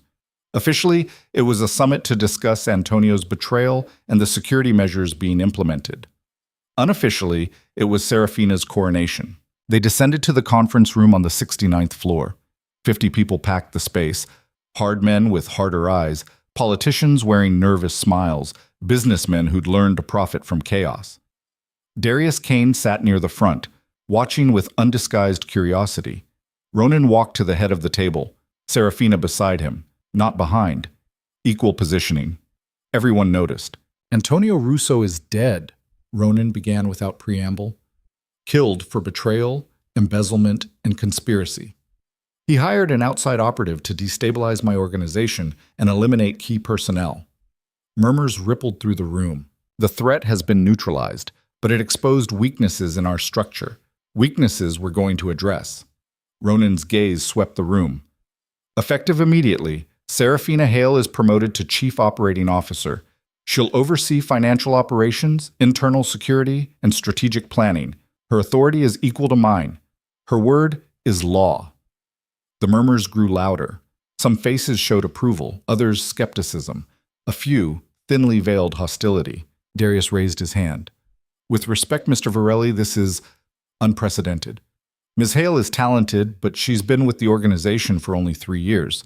There are others with more experience. Name one who isn't currently under investigation for embezzlement. Ronan's tone was ice. Darius's smile faltered. We spent the last 72 hours auditing every senior position, Serafina said, stepping forward. Antonio wasn't the only one skimming. We found 12 others, stealing, on average, 40,000 per year. Combined, that's nearly $500,000 in annual losses. She pulled up a presentation on the screen behind her. Names, numbers, evidence meticulously compiled. The room went silent. And those individuals have been terminated, she continued. Their positions will be filled by people we've vetted personally. Moving forward, all financial operations will have dual oversight. No single person will have unilateral access. This is a purge, someone said from the back. This is accountability, Serafina corrected. For too long, this organization operated on loyalty without verification. That ends now. You want to work with us, you accept transparency. You want to resist, there's the door. No one moved. Good, Ronan said. Then let's discuss the new structure. The meeting lasted 3 hours. By the end, grudging acceptance had replaced outright hostility. The message was clear. Serafina wasn't going anywhere. Fight her, fight Ronan. Accept her, prosper. Most chose prosperity. After everyone filed out, Darius lingered. Impressive performance. Thank you, Serafina said carefully. I meant what I said at the Brighton. Chaos is bad for business. You two managing to stabilize after Antonio's betrayal turn it into an opportunity for reform. That's good for all of us. He extended his hand to Ronan. Truce stands. For now. Ronan shook it. For now. Darius left. Alone in the conference room, Serafina exhaled. That went better than expected. You were magnificent, sharp, confident, no apologies. Ronan pulled her close. They're terrified of you. That's good. Should I be proud of that? In this world? Yes. She leaned into him, feeling the steady beat of his heart. What happens now? Now we rebuild. Make this empire something that can outlast us. Create structures, systems, maybe even legitimacy. His hand tangled in her hair, and somewhere in there we figure out what we are to each other. I thought we already knew. We know what we feel, but turning that into something sustainable in this world, that's harder. Serafina pulled back to look at him. Are you saying you want normal? Dinner dates and movie nights? I'm saying I want you to have the choice. We could keep things professional, partners in business only, or we could... He stopped. I don't want to pressure you. Ronan, you took a bullet for me. I think we're past the keeping it professional stage. His smile was real, reaching his eyes. Fair point. So ask me properly. Ask you what? What you've been wanting to ask since you shot Marcus Henley for holding my hand. Ronan went still. Then slowly, he knelt. Right there in the conference room among the detritus of empire. Serafina Hale, you're the most dangerous woman I've ever met. You're brilliant, ruthless, capable of violence when necessary, and mercy when deserved. You see me, really see me, and haven't run away screaming. His voice roughened. I love you. Not the idea of you, not a fantasy. The real you, broken and fierce and perfect in your imperfection. Will you build this empire with me? Not as my subordinate or my possession, but as my equal. My partner in everything? Her throat tightened. That's a hell of a proposal. That's not the proposal. This is... He pulled a small box from his pocket. Inside a ring, simple platinum band with a single black diamond. Marry me. Not for politics or alliance. Marry me because you want to wake up next to someone who knows exactly who you are and loves you anyway. Serafina stared at the ring. At Ronan, kneeling in a room where hours ago he'd laid out plans to restructure a criminal empire. At the future stretching before them, dangerous, uncertain, built on foundations most people would call corrupt. But it was real, no illusions, no pretending. Yes, she said. Ronan stood, slid the ring onto her finger. It fit perfectly.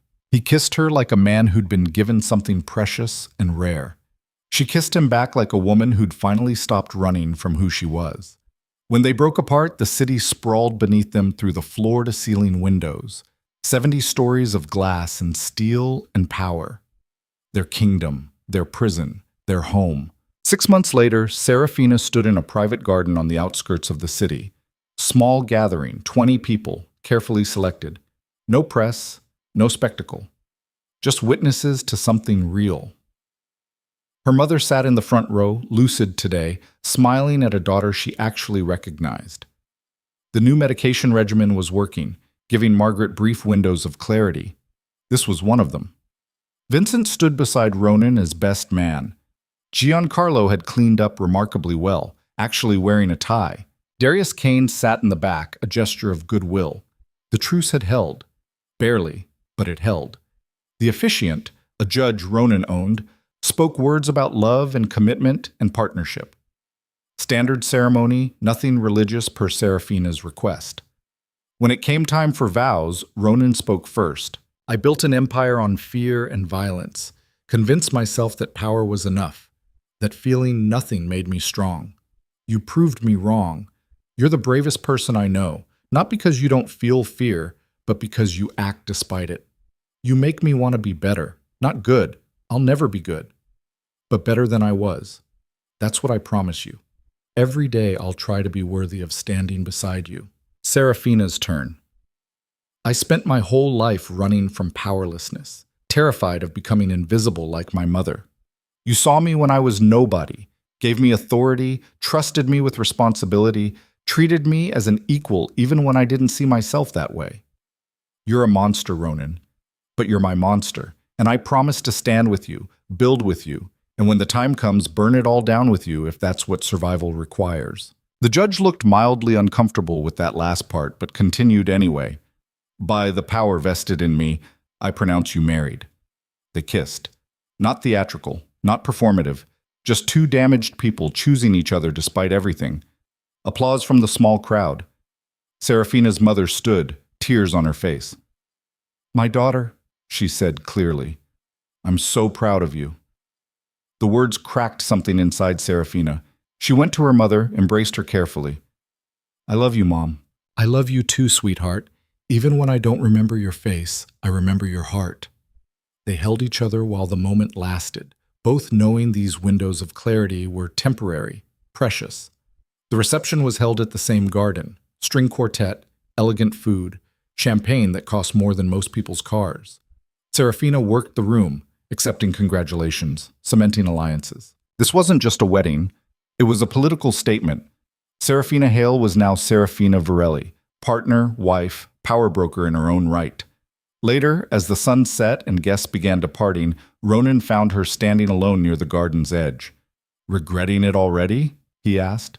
No, just thinking about how we got here. All the violence, betrayal, death. The cost we paid.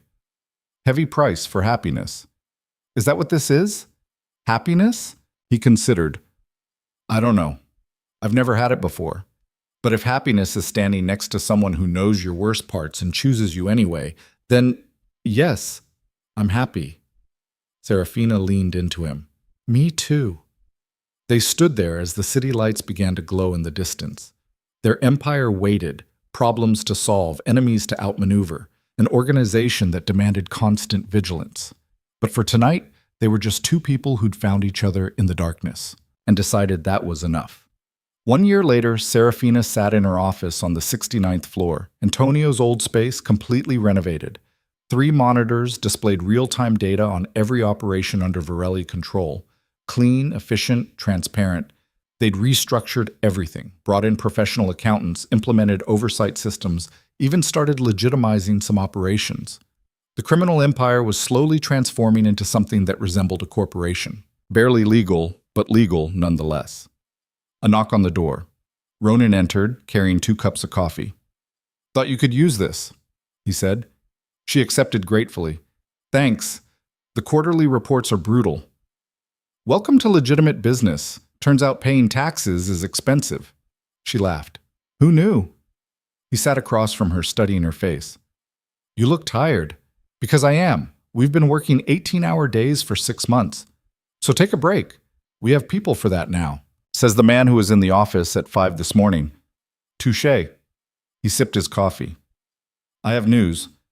Darius made an offer on the waterfront properties. The ones Vincent's been trying to offload? Same ones. Fair price, clean terms. He wants to expand his shipping operations. Serafina considered. That puts him right on our border.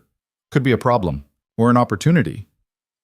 We let him have the waterfront. He owes us a favor. Plus, it gives us liquid capital to invest in the tech sector. You want to get into tech? I want to diversify. Criminal enterprises are finite, but technology, data, information, that's the future. His eyes gleamed. Imagine controlling digital infrastructure the way we control physical territory. She smiled. You're thinking long term. I have reasons to plan for the future now. Their eyes met across the desk. Understanding passed between them without words. 3 months ago, Serafina had discovered she was pregnant.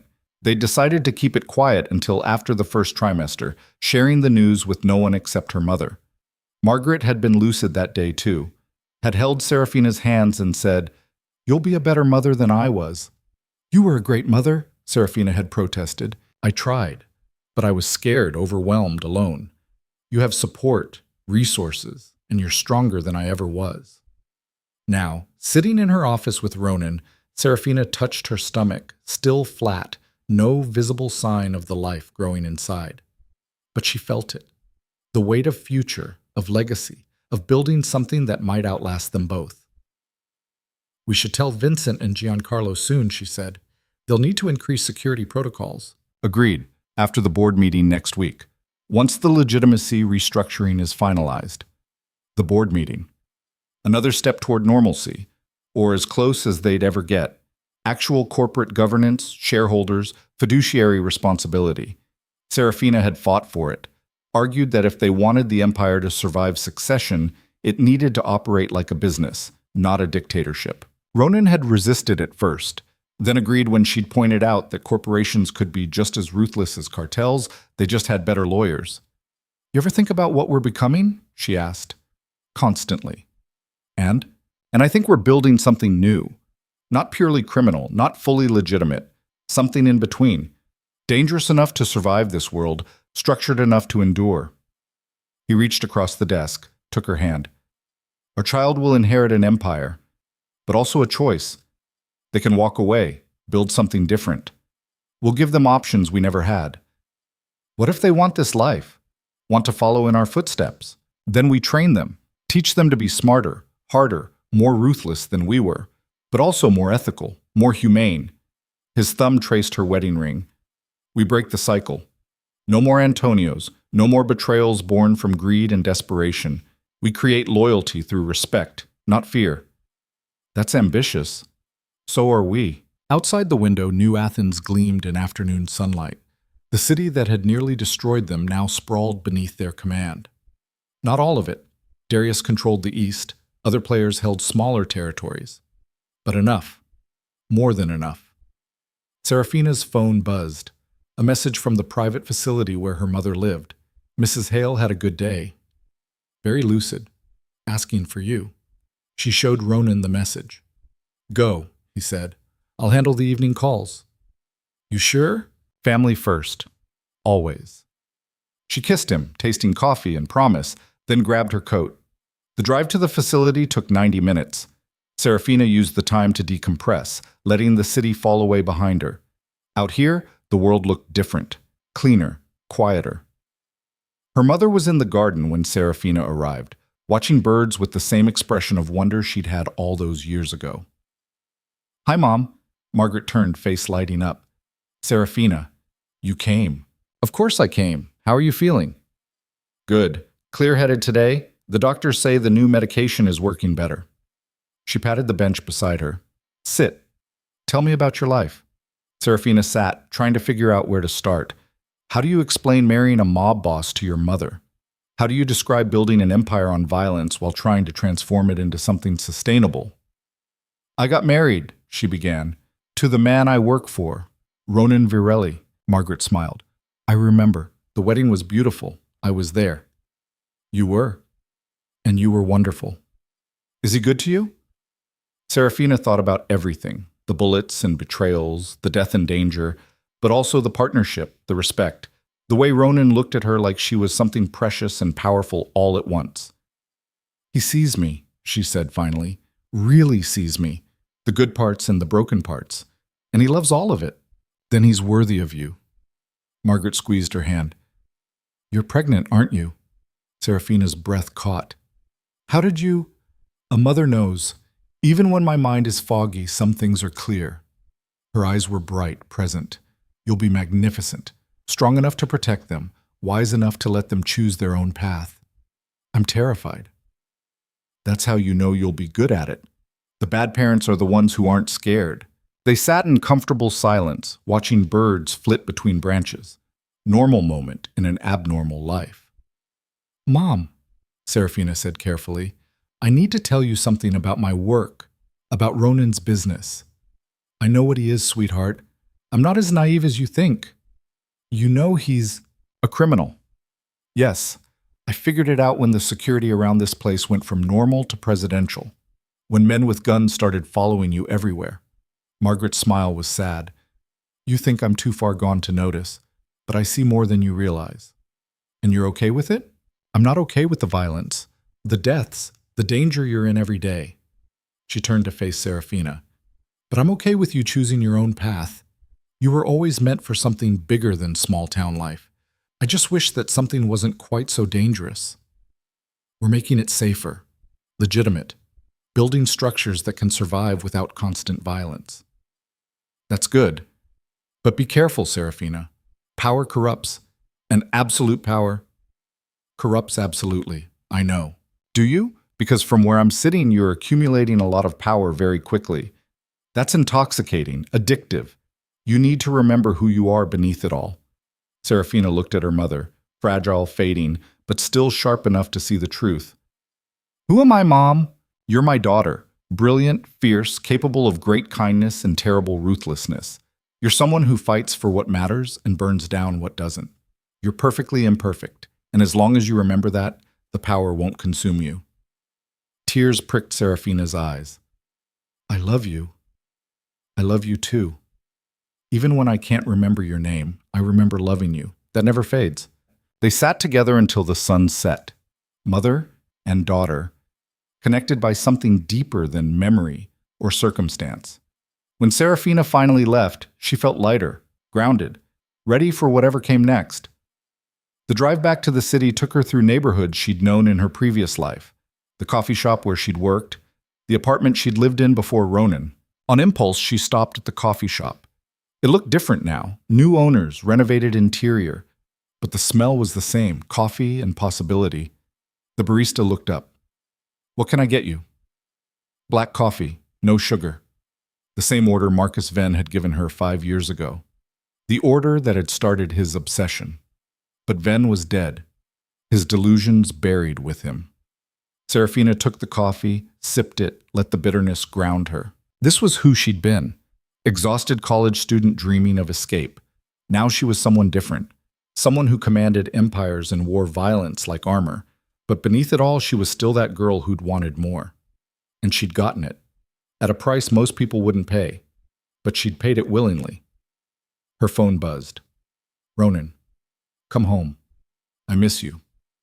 She smiled, finished her coffee, and drove back to the city. Home wasn't the penthouse or the office or any physical location. Home was wherever Ronan was, her partner in everything, her equal in darkness and light, the man who'd built an empire and offered to share it.